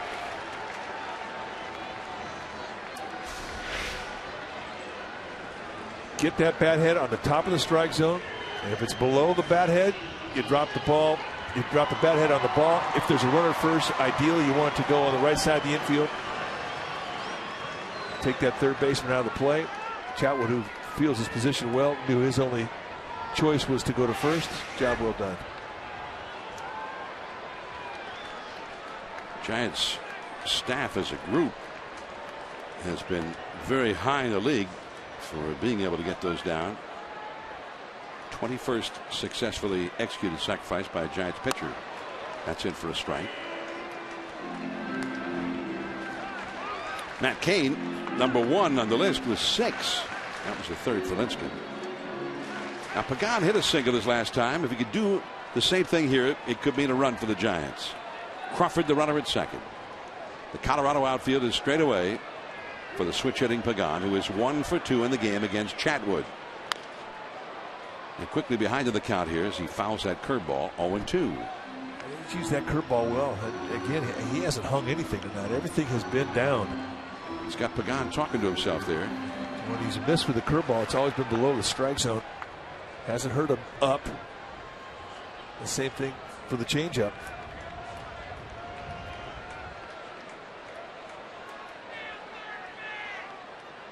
Three nothing Colorado. Crawford at second, 2 down. Wow, look at the movement on that one. Well, it's a straight down break. I mean, he's got a little herky jerk to his motion. It's not a conventional motion. It's not an easy, smooth motion. And I think that has something to do with the upsetting and the timing of the Giants. I mean, he went 5 1/3 over in Colorado. He gave him 7 hits and walked 4, so he allowed 11 base runners in 5 innings.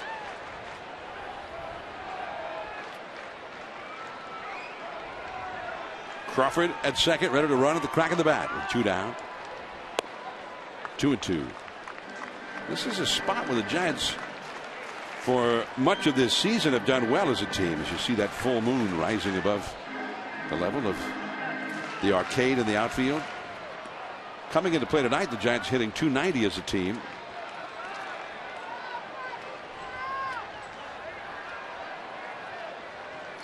With runners in scoring position. 2-2 the count. Curveball. Right past Roberto Kelly. Foul ball. There's our ball babe, Ashley Kirk.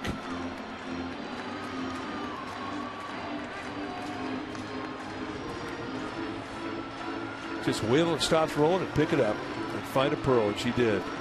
Much smoother way of handling it too, I thought. Let the fence knock it down and go over and pick it up. It's a good photo op, Mom. Nice going. 2-2 the count. Now time taken by Pagan. Asked for and granted by Ted Barrett. Now the catcher Rosario is going to go out and chat with his pitcher Tyler Chatwood.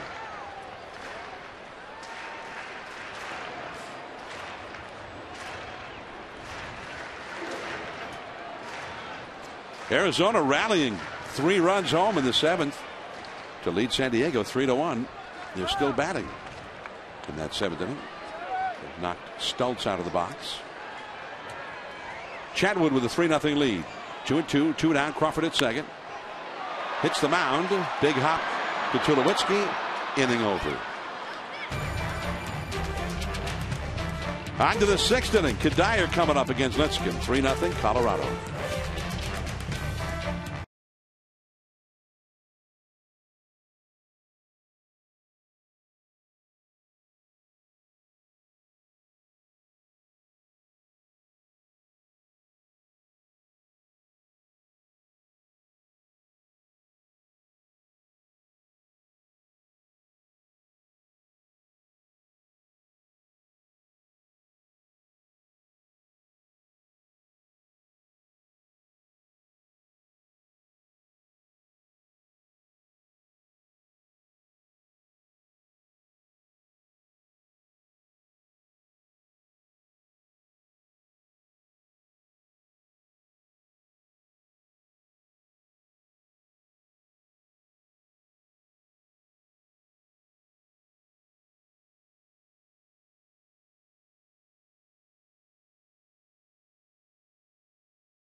Inning.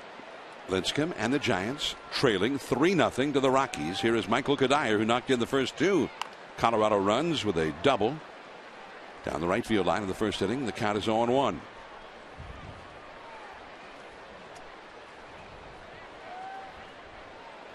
Michael Kadire definitely believes in pine tar. That much I can tell you. That one is hit deep into left center field. Way back there. It is gone. Well up into the bleachers. And it is 4-0 Colorado. One of the few times he's left that breaking ball up. And Kadire made him pay.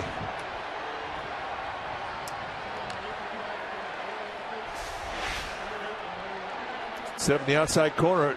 Just a little bit lazy right out there below the belt. And Kadire shows the Giants fans that he's got a little pop. Ball 1 to Todd Helton.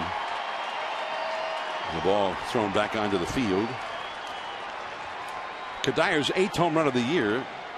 Only his 122nd at bat. He's averaged about a home run for every 15 official at bats, which is a pretty good pace. Todd Helton. That's a strike. Helton has grounded out to second and singled to left.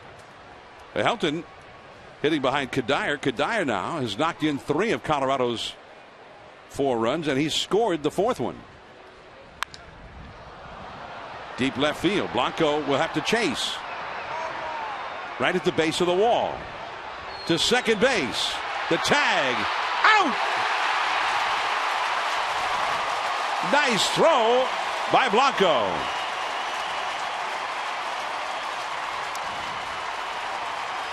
And how perfect was this throw? Well, let's review. Over the head, he lays back. He knows it's going to be a carom. Positions it to the bare hand. Comes up a high 3/4 release. He drops a seed right to Scudero.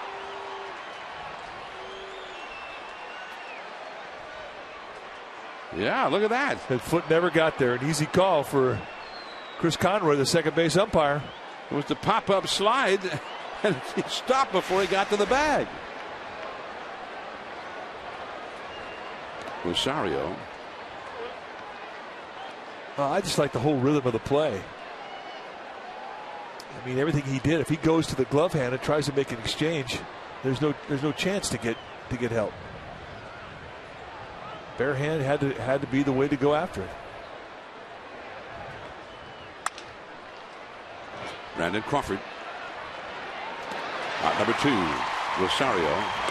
Now 0 for 2 with a walk. But the Giants bullpen got up.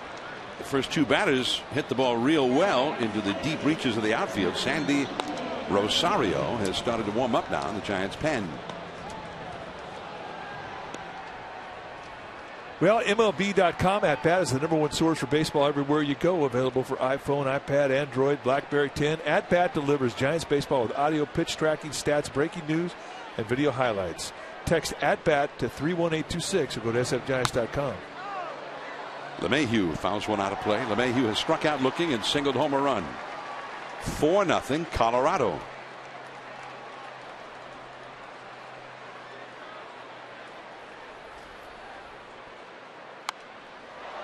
That's back out of play. He's really taking big rips up there.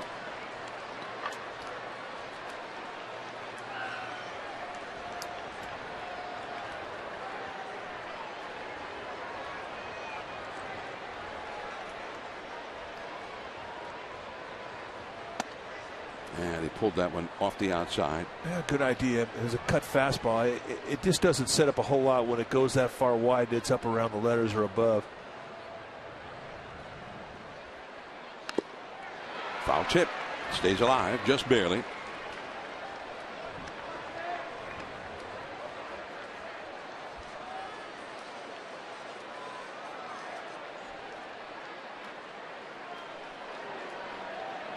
Two down, nobody on, a run in. 4-0 Colorado.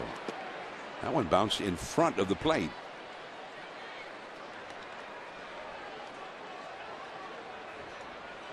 Paul Goldschmidt just hit a double to knock in 2 more runs. Arizona scored 5 runs in the 7th inning. It leads 5-1 over San Diego now on the out-of-town scoreboard. Struck him out.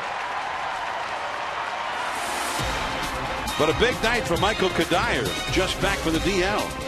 Scutaro coming up.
Your Dodge. Visit Dodge.com or your Bay Area dealer today. The Giants have been quite the comeback team so far this year. And they're in a hole tonight. If they're going to get back into this game, they're going to have to do some coming back. But so far they've been shut down by Tyler Chatwood. But these Giants fans are trying to inspire the Giants to something big. Now, and this is the part of the lineup that they need to make some noise at. This inning is critical. 6th inning. Scutaro, followed by Pablo Sandoval, and then Buster Posey. Scutaro 0 for 2. He tried to bunt his way aboard last time, thrown out on a great play by Arenado. 1 ball, 1 strike.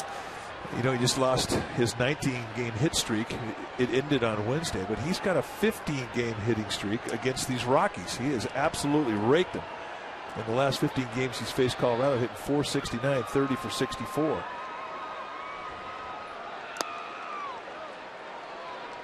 And yes, you can have ownage on an organization. Usually your ownage is against certain guys, but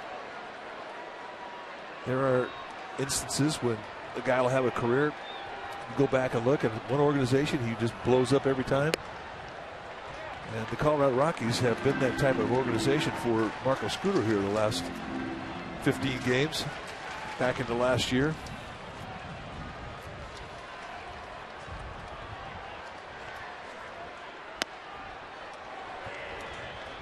Three and 2. I tell you one thing Chatwood's done a nice job of is mixing his fastballs. His 4-seam fastball, that last 3-1 pitch, a 2-seam fastball. Arenado. Got him.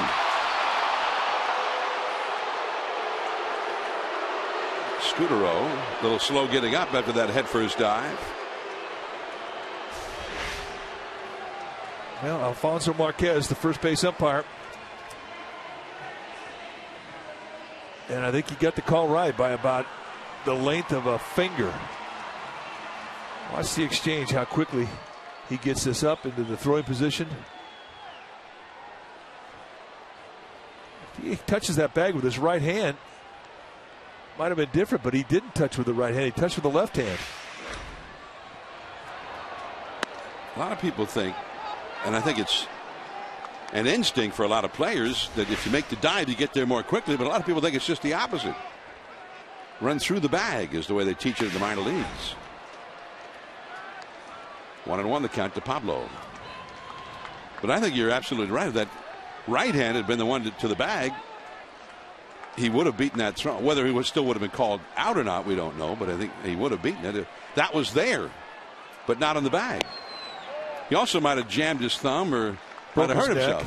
Yeah. Well, diving into any base head first is much more dangerous than feet first, and certainly diving at all at first base much more dangerous than running through the bag. And there have been guys that have done senior projects, and the topic of their thesis was running through the bag or diving, and they make valid points on both sides. And the thing that I've heard as well, it's better to run through the bag than to dive. Well, one thing, it gives the umpire a better look, that's for sure. 3-2 to Pablo Sandoval, who is struck out and fouled out.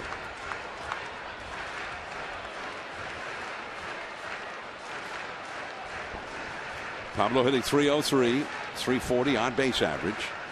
The Giants' RBI leader and one of the RBI leaders in the league. Down the right field line, and LeMahieu. Nice play. He went way down the line with Helton alongside and Kadire coming in from right field. Not that easy of a play down that line in this ballpark, because you are going to get some drift on pop-ups and fly balls. They'll come back into the field of play and have a little slide to it, and that'll move out towards the second base.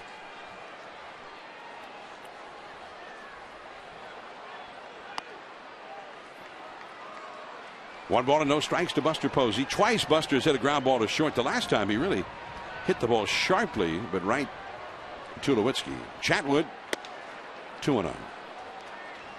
Chatwood, having just thrown his 83rd pitch of the game. Giants have not scored against him. He's allowed only 4 hits.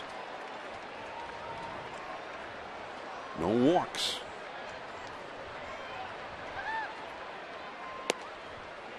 And he's on the verge of a walk right here to Buster Posey with Pence on deck. Tyler Chatwood. He had originally been with the Angels.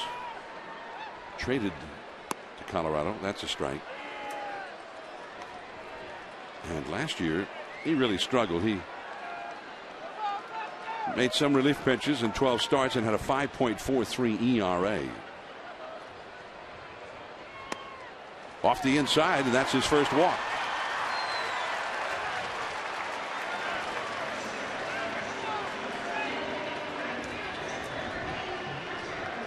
Well, at least they got him into a stretch. So right now, as good as he has been, a walk's a rally.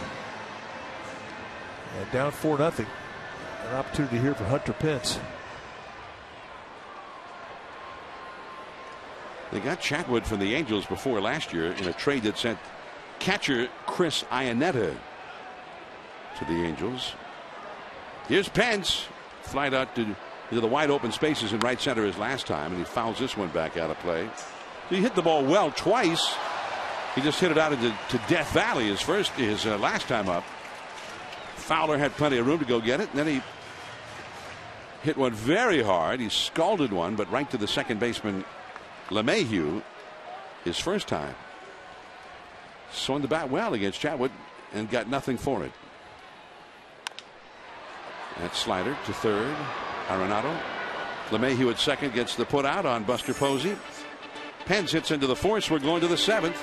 Chatwood coming up in the top of the order against Lincecum. 4-0.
Geico, great save. 15 minutes can save you 15%. Visit geico.com today. And Brandon Crawford, last Thursday in Colorado, came up with one of the best defensive plays of the year, robbing Charlie Blackman of what would have been a hit. He said when he went after it initially, he thought he was going to get it on the fly. It just sort of sunk on him. He had to play back. He anticipated the ball was going to kick to his right. And the best play that he had was with the bare hand, and that is our Geico great save. What a play that was. The Rockies with Tyler Chatwood scheduled to lead off. Chatwood, who's only thrown 88 pitches. Nonetheless, he's finished. They've got the bullpen going, and Eric Young Jr. is going to come up against Lincecum to lead off here in the 7th inning. The full moon is out, and is that the creature from the Black Lagoon? Well, I think that's where he lives. I think it's much more impressive at night, I got to be honest. You know, what if you went inside and there was like a big flat screen TV and a hot tub and kitchen? Well, I think that's what's in there.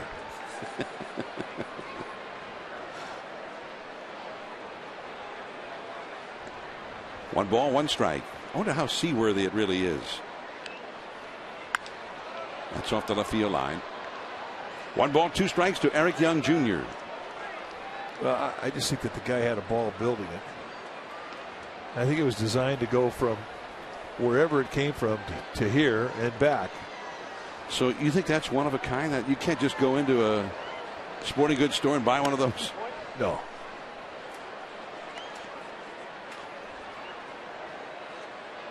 Well, I've never seen another one. It looks like something from a science fiction movie from the 50s. 50s, that would have been something from Mars. It would. But you have to say one thing. It's not boring. I'd like to get that and just stick it in my front yard at Christmas. Yeah. Be perfect. You'd win. 2-2 the count. And Young just got a piece of that one. Stays alive. 2-2. Eric Young Jr. hitting .254, .299 on base average. Very fast runner. Both bullpens are going. Rockies have Josh Outman, a left-hander, up in their bullpen, getting ready for the last of the 7th inning. Struck him out with a high fastball. Number 7 for Lincecum. Giants Baseball is brought to you in part by Jack in the Box. Good.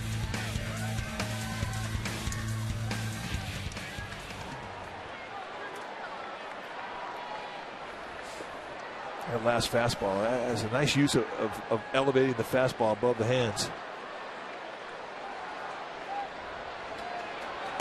Dexter Fowler. 1 ball, no strikes. Fowler has flied out to center, grounded out to second, and walked. Big fireworks extravaganza after the game. Day games tomorrow and Sunday, 1:05. This is the beginning of the Memorial Day weekend. 2-0 the count. That was the 95th pitch thrown by Lincecum. Rosario, a right-hander, is up in the Giants bullpen once again.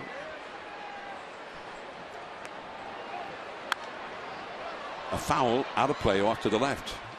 Get that ball in tight, right on the hands of the belt. What we know about Dexter Fowler is he's streaky. And when he locks in, he squares everything up. And he'll ride a hot streak for 2 through 3 weeks. And everything. And what's interesting about it, in that he's a switch hitter, he'll do it from both sides of the plate. Strike 2 called. And then other times you roll in there and he doesn't look like the same guy.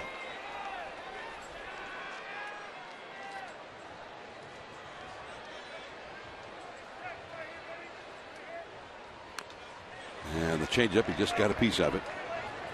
Fouling it, 2-2. Cardinals now lead the Dodgers 6-0 in LA. David Freese a home run. Freese has been hurt for a good portion of the early season for the Cardinals. Doesn't seem like whoever's missing, pitchers, hitters, they just keep winning. That is a foul out of play. Lance Lynn pitching for the Cardinals in that one. Capuano started, went 5 innings plus, gave up 6 runs, including a couple of home runs. Cal's Alan Craig also hit a home run. That's at Dodger Stadium. 2-2 the count here. Struck him out. Number 8 for Linscomb. Especially pitches have really carried him tonight. Here, a split finger fastball just with nice movement running down and away from the left-handed hitting Fowler. Again, you keep the ball down on these guys, and you can be very effective because they will chase.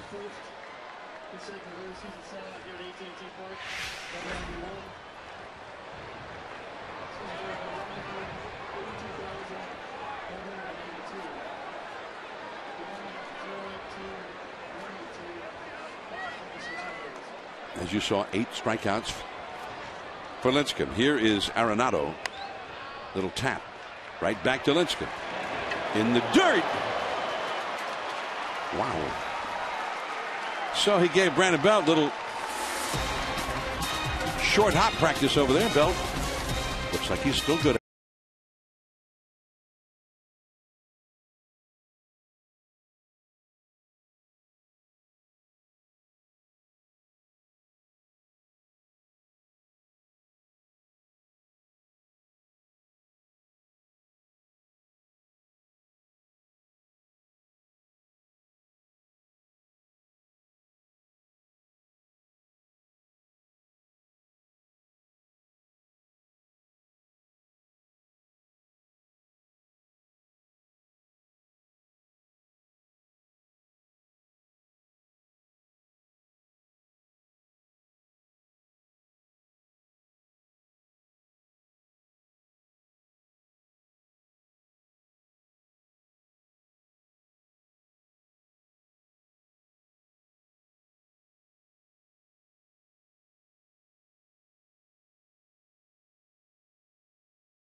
A Dodger and Red Sox game.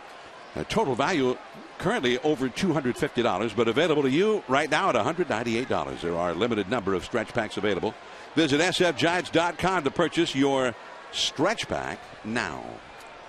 Here is Josh Outman in from the Colorado bullpen in relief of Tyler Chatwood. 4-0, Colorado leading. And I guess Walt Weiss figured this was the opportune time to make this move because the Giants have 3 left-handed hitters in succession due up, starting with Belt, then going to Blanco and Crawford. Saw the numbers from Josh Outman. One of 2 left-handers in that Rockies bullpen. And when you take your bats off of him, you're going to look at a low 90s fastball that he could do a 4-seam with. He's kind of like hitting against a starter because he'll give you a curveball, slider, changeup, and he'll use all 4 pitches. Belt has had a single and he's grounded out to first. 1 for 2. Got the call on the inside with that one. 2-1. 4 runs, 7 hits for the Rockies. No runs, 4 hits for the Giants.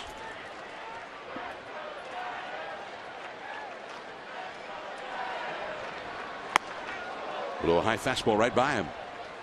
On a fastball count. 2-2. Outman's been around for a while. Throws hard.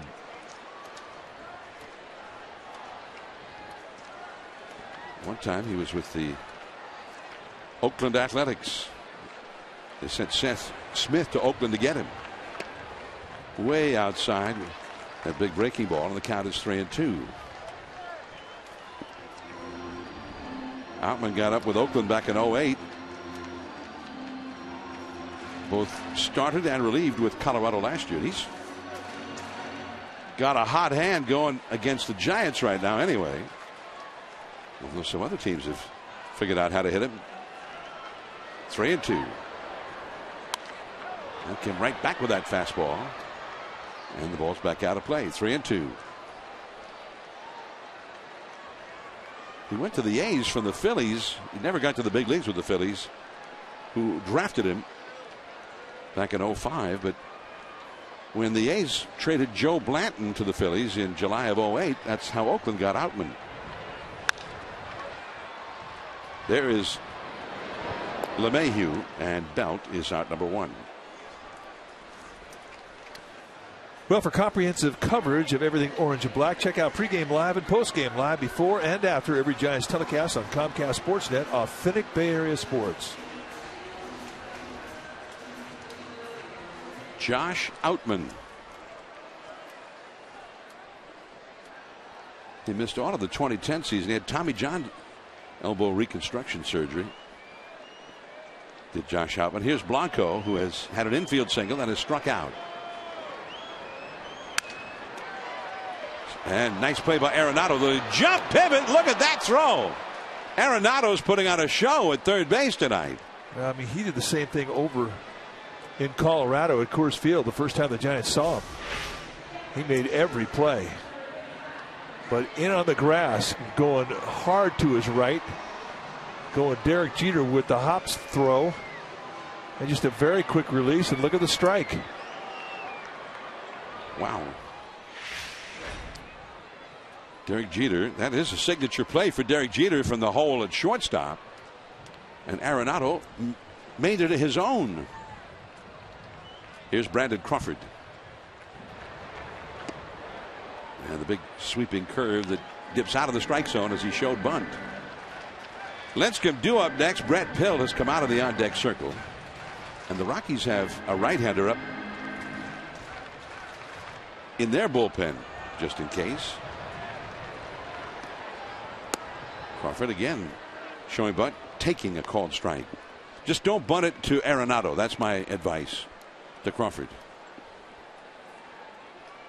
Giants have not been able to get a leadoff man on base to start any inning in this ballgame. Rockies have done a very good job of getting strike one and getting that first out of every inning. Crawford singled his last time. He's 1 for 2 on the outside corner. Called a strike.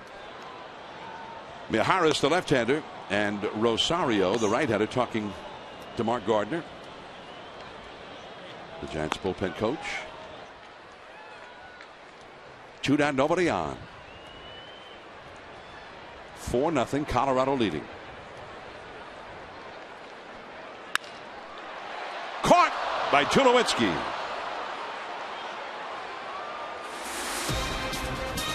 Now to the 8th inning. Cargo, Tulo, and Kadire, big hitters due up.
dealers, setters.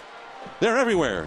One or the other. On this date in 2000, Sean Estes became the first pitcher in San Francisco history to hit a grand slam.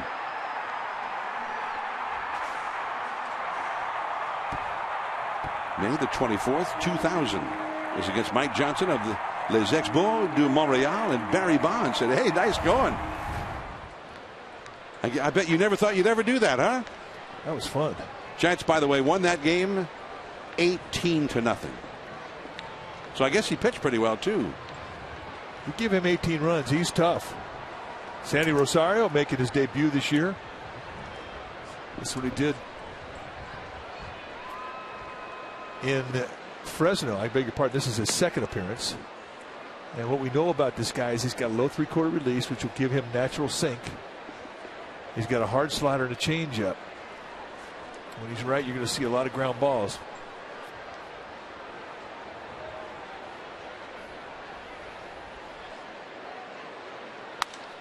That ball is hit deep into right field. Pence going back, looks up. It is a home run, just barely over the Willie Mays wall. That fan just was very disgustedly threw the ball back onto the field. Gonzalez's 12th home run of the year. So Rosario, who's a veteran,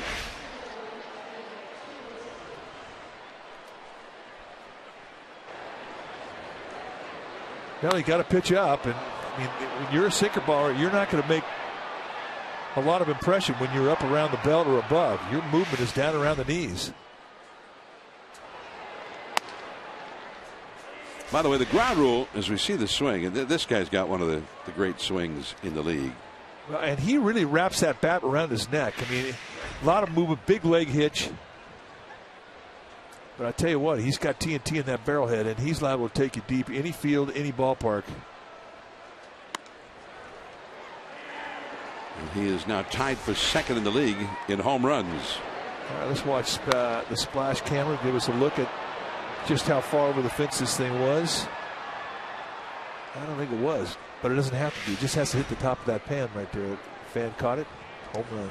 If it hits any part of that green, that's a base hit to center field for Tulowitzki. Well, Rosario got called in here to face the top hitters in the Rockies batting order, and it's not going well for him so far.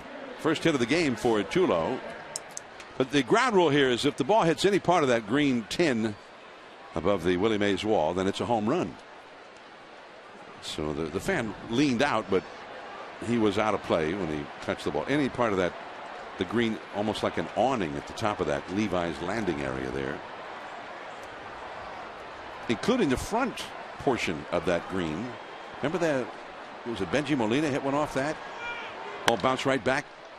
Nice pickup by Crawford. 1 to first. 2, a double play. Oh my.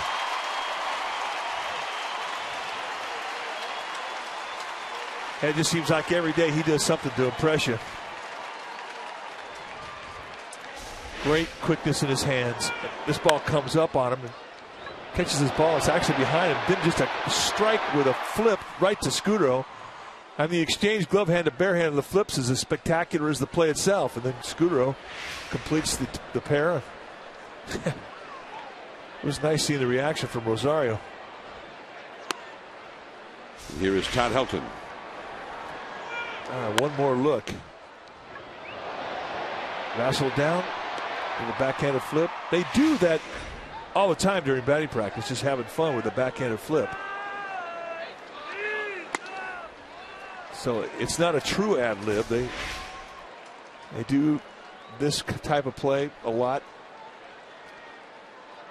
but I've never seen it worked quite as beautiful as that. That was perfect.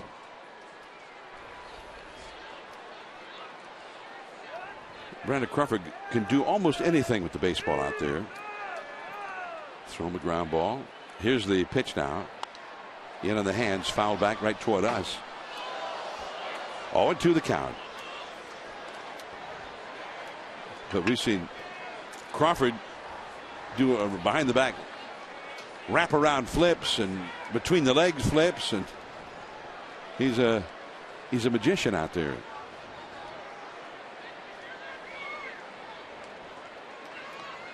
0-2 the count. And he stays alive. Yeah, great pitch, great stay alive. Hack by Todd Hilton.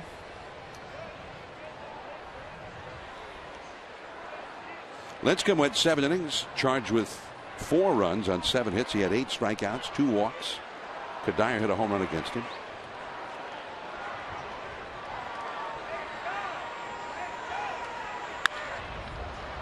Right to Crawford. The Rockies, though, get a run on the home run by Carlos Gonzalez.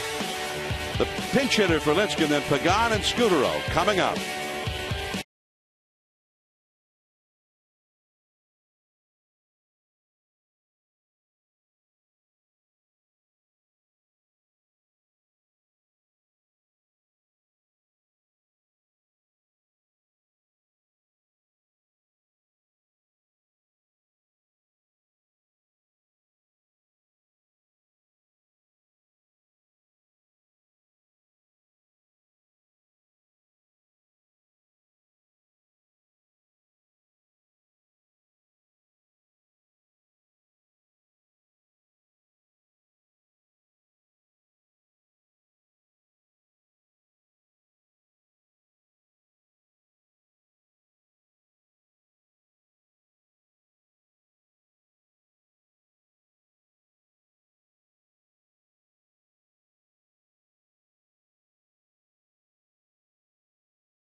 For the series, and we'll be back with you on NBC Bay Area and the Giants Television Network on Wednesday night at 7 when it's the all Bay Area interleague matchup, the Giants and the A's.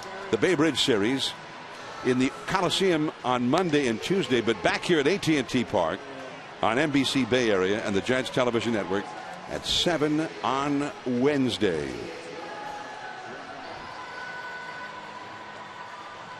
5-0, Colorado leading as we go to the last of the 8th. A new pitcher is in for the Rockies, Matt Belisle, in relief of Outman, and he'll face a pinch hitter. Well, he is their setup man. Guy can do a lot of things for you. He'll give you a fastball, 90-ish. He'll 2-4 seam the fastball. Gets a lot of ground balls. He'll also cut the fastball, curveball, slider, changeup, and he throws everything. A little bit low to Noonan. Noonan was getting a lot of hits early on, and those hits have sort of been harder to come by here lately. Pinch hitting for Rosario. 2-0. Giants need base runners right now. It doesn't matter if he gets a hit or a walk. They're happy to just see him get on base. That's what they need. Pagan, the leadoff man, is on deck. 3-0.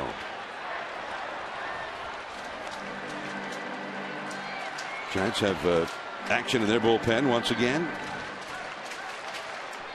As Noonan pinch hits for Rosario. George Cantos gets ready in the bullpen. 3-1.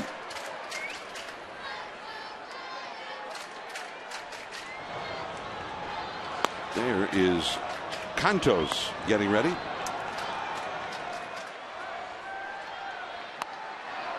Three and 2. That's the beauty of a 5-0 lead right there. You're down to count 3-1. You're just saying, here, hit it. Belisle usually has pretty good command.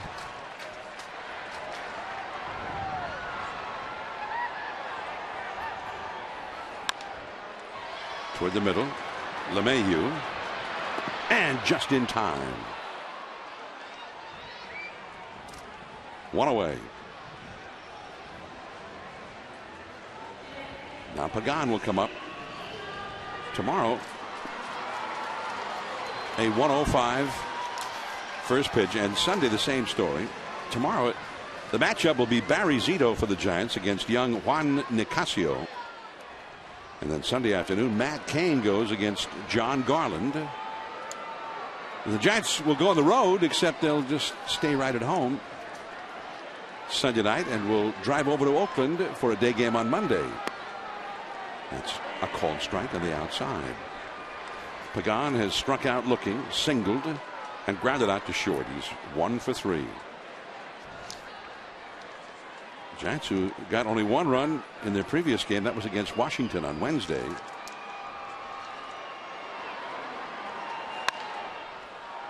Helton, he'll take it himself as Pagan just jogs up the first base line and 2 men are gone. So 2 down, and now Scutaro will come up. Scutaro, who's 0 for 3.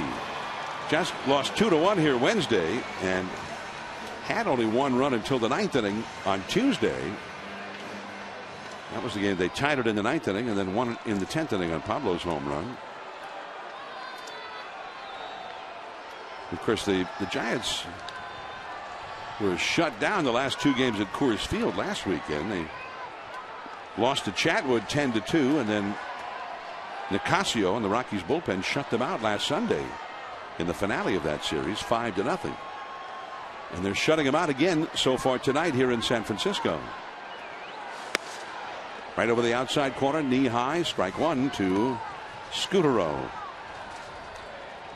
Scutaro has hit the ball 3 times to Arenado, the third baseman, and twice Arenado's made great plays to retire him. That slider just a little bit low. 1 ball, 1 strike. We've seen that pitch called a strike tonight. Pablo Sandoval on deck, hoping to bat. And a pop-up. LeMahieu out. In comes Kadire. Look out! Oh, almost while he's right on the back of LeMahieu, he makes the one-handed thigh-high catch. On to the 9th inning. 5-0 Rockies.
Forecast and real-time traffic watch today in the Bay, weekdays starting at 4:30 a.m. right here on NBC Bay Area.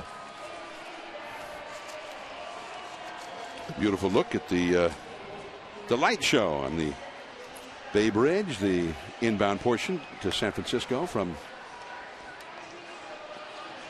Yerba Buena Island.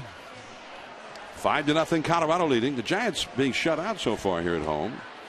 They have not been shut out in a home game since last season. The team that shut them out last August the 10th to this ballpark, the Colorado Rockies. And it was Tyler Chatwood. facing Tim Lincecum that day. The final score was 3-0. There you see the numbers for George Cantos. That's a strike right in the outside corner.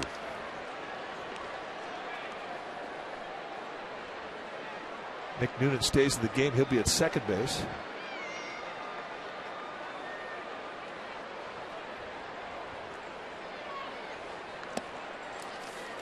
The ball and a strike to Willeen Rosario.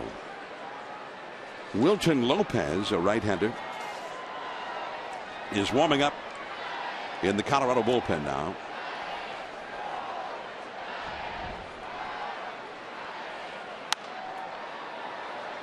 Along the right field line, and now in plenty of space to make an easy play. Hunter Pence, one away.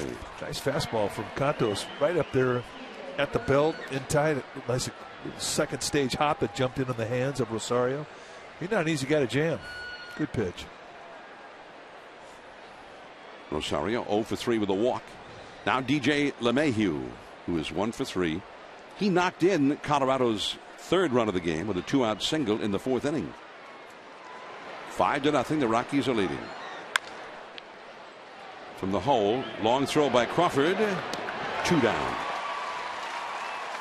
That really is the play that defines a big league shortstop. When you have a guy that can run like LeMahieu, and that ball gets hit to the right of Crawford, he did not have time to shuffle step. He got it. He rocked back on his back foot and unloaded. And watch how quickly he gets rid of this ball. No shuffle step. Rock, boom. And he does that so well. Well, Hall of Famer Cal Ripken used to say, as a shortstop, that was the toughest play for him. Always that play from deep in the hole where you had to make the long throw. And as you say, you usually had to get a little extra on it because you didn't have that much time to get it there. Well, he really has perfected that technique of not taking the shuffle step and just to catch and time the back foot. But you have to have fast hands because the exchange is quick. Jordan Pacheco pinch hitting for Belial. Posey springs out to get it.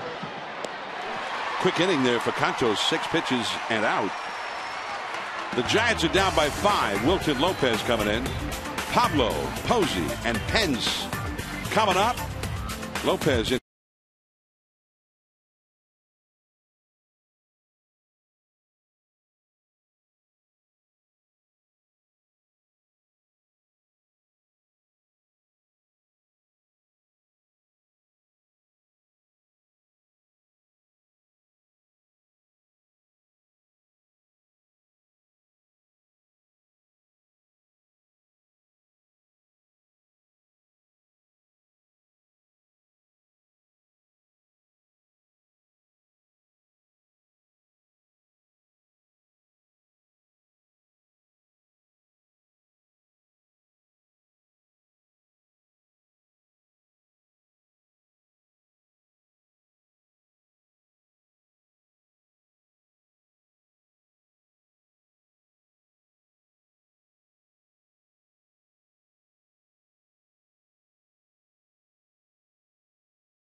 It's last of the 9th, last chance for the Giants, and Wilton Lopez in to pitch, the former Houston Astro.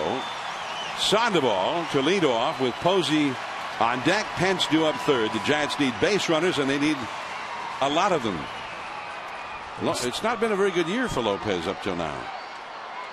He's a sinker baller. He can get you ground balls, and he can also get you a strikeout. 3-pitch guy, fastball, slider, changeup.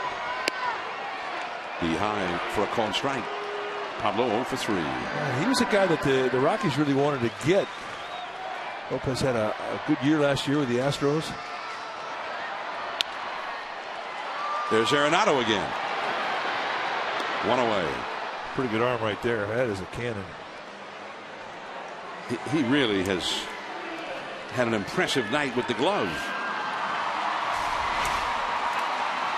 Oh, nice job of going the opposite way. I mean, kind of hitting away from the defense they had there, not way off the line. But once he got to it, he knew he had time. And with that cannon he's got for an arm, it took all time he wanted. And in the end, not even close. Here's Posey.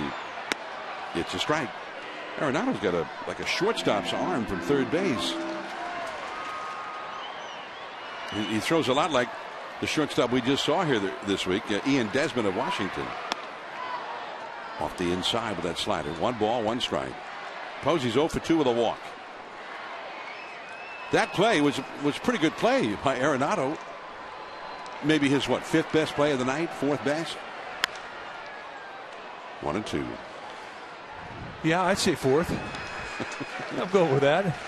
They made 2 great plays against Scutaro. And he made a great play against Gregor Blanco.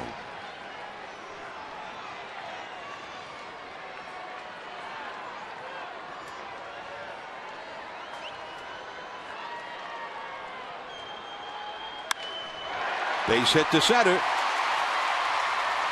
That's the Giants' first hit since the 5th inning. And they need a few more of those. Hunter Pence will come up. First of the night for Buster. They sit up in the outside corner. This thing comes right across the plate, middle in, just above the knee. Great pitch to hit. Posey stays inside it beautifully, uses the middle of the field.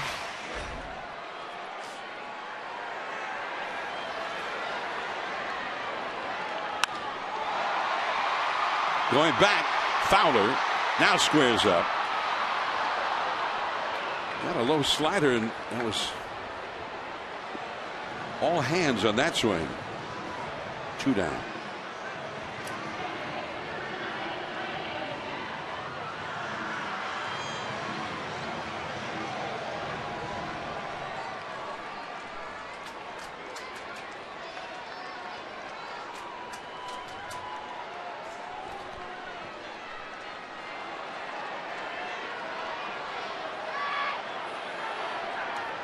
Last chance for the Giants. 2 down, Posey at first. Brandon Belt, who's had a hit tonight. As Posey runs. And Willeen Rosario wanted to throw him out. Nobody was covering. I guess everybody knew that they were just going to let him go other than Rosario. Hey. Stole a base.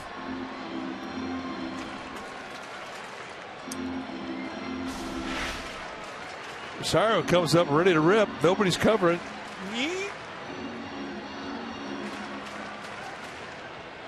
And it is going to be ruled a stolen base for Buster Posey. And that definitely goes on the statistical chart of Willeen Rosario. I got to believe he's a little bit upset about that.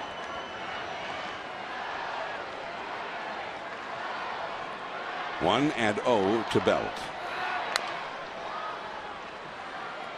A ball and a strike now.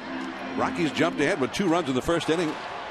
The Giants have been trailing since before they ever had their first at bats in this game, and they have never scored. The Giants have only been shut out twice this year, but the Rockies are about to make it 2 in a row with shutouts against the Giants, beating them last Sunday in Denver via the shutout. Outside, the Giants have pitched 6 shutouts, but they've been tough to blank themselves.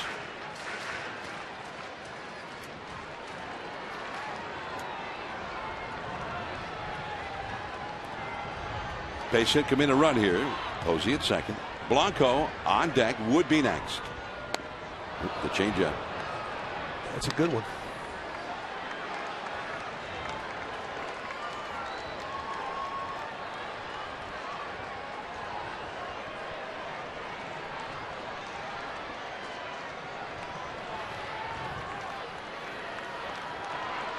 about everything we've seen from the Rockies tonight has been very impressive.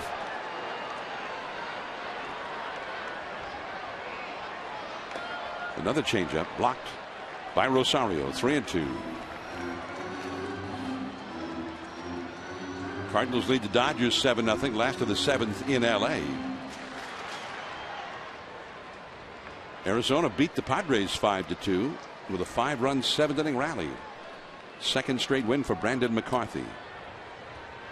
McCarthy's starting to get hot now after a slow start to his season. 3-2 to Brandon Belt here in the last of the 9th. Wilton Lopez, who had a very good year for a bad Astros team last year. And he walks Brandon Belt, which is a good result for the Giants. They need men on base. So that keeps it going. And now Tulowitzki will come in from short to chat with Wilton Lopez. Well, that's a pretty quick word. Pretty much, throw strikes. Don't walk anybody. You've got a 5-0 lead. Use it.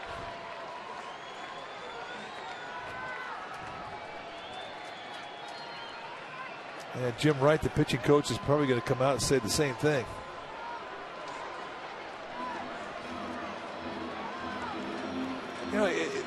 When a guy doesn't pitch the 9th inning very often, you get into it, it's a little bit different. And it just changes the rhythm. You want to get to that last page of the book. You want to see how it's all going to turn out. And if you're a pitching coach, you remind a player, hey, take your time, enjoy this. Make good pitches. Know what you're going to do. Don't hurry this. Let it happen. You be in charge of the rhythm. Don't let the game overcome you.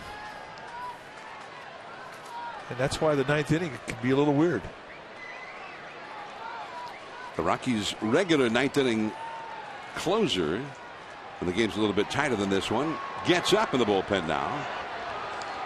Rafael Betancourt, a right-hander, starting to throw.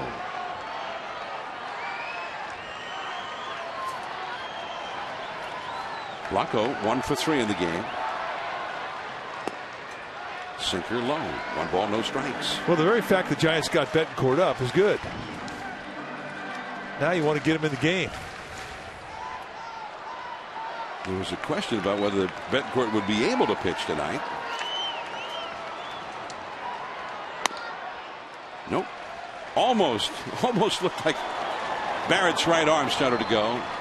Then he thought better of it. There's Betancourt up in the pen. Yeah, he'll start taking it a bit more serious now that Lopez has fallen behind 2-0. Posey at second, Belt at first. That's a strike on the inside. That was the most subtle bluff of the bunt I've ever seen by Blanco. He started to spread the hands apart in the bat for about, what, quarter of a second, then said, no, I'm just bluffing. Well, he was taken all the way. 2-1 the count. Crawford would be next. Foul tipped it off the edge of Rosario's glove. And the Giants have only the 1 strike remaining to them here. 2-2 the count. 2 on, 2 out, last of the 9th. It's that time of the game when you're down by 5, you get to the 9th inning and the manager will tell everybody, take 1 strike. With the hopes that a guy out there on the mound will get wild and start giving you free guys on base.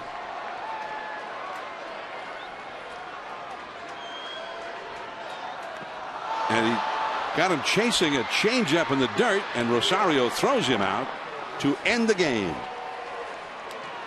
An ignominious end to a game where the Giants trailed seemingly from start to finish. Chatwood with the win over Lincecum, 5-0 Colorado, and the Rockies are now 6-1 the last 7 games against top National League West competition, the Giants and Arizona. We'll have more. Stay tuned.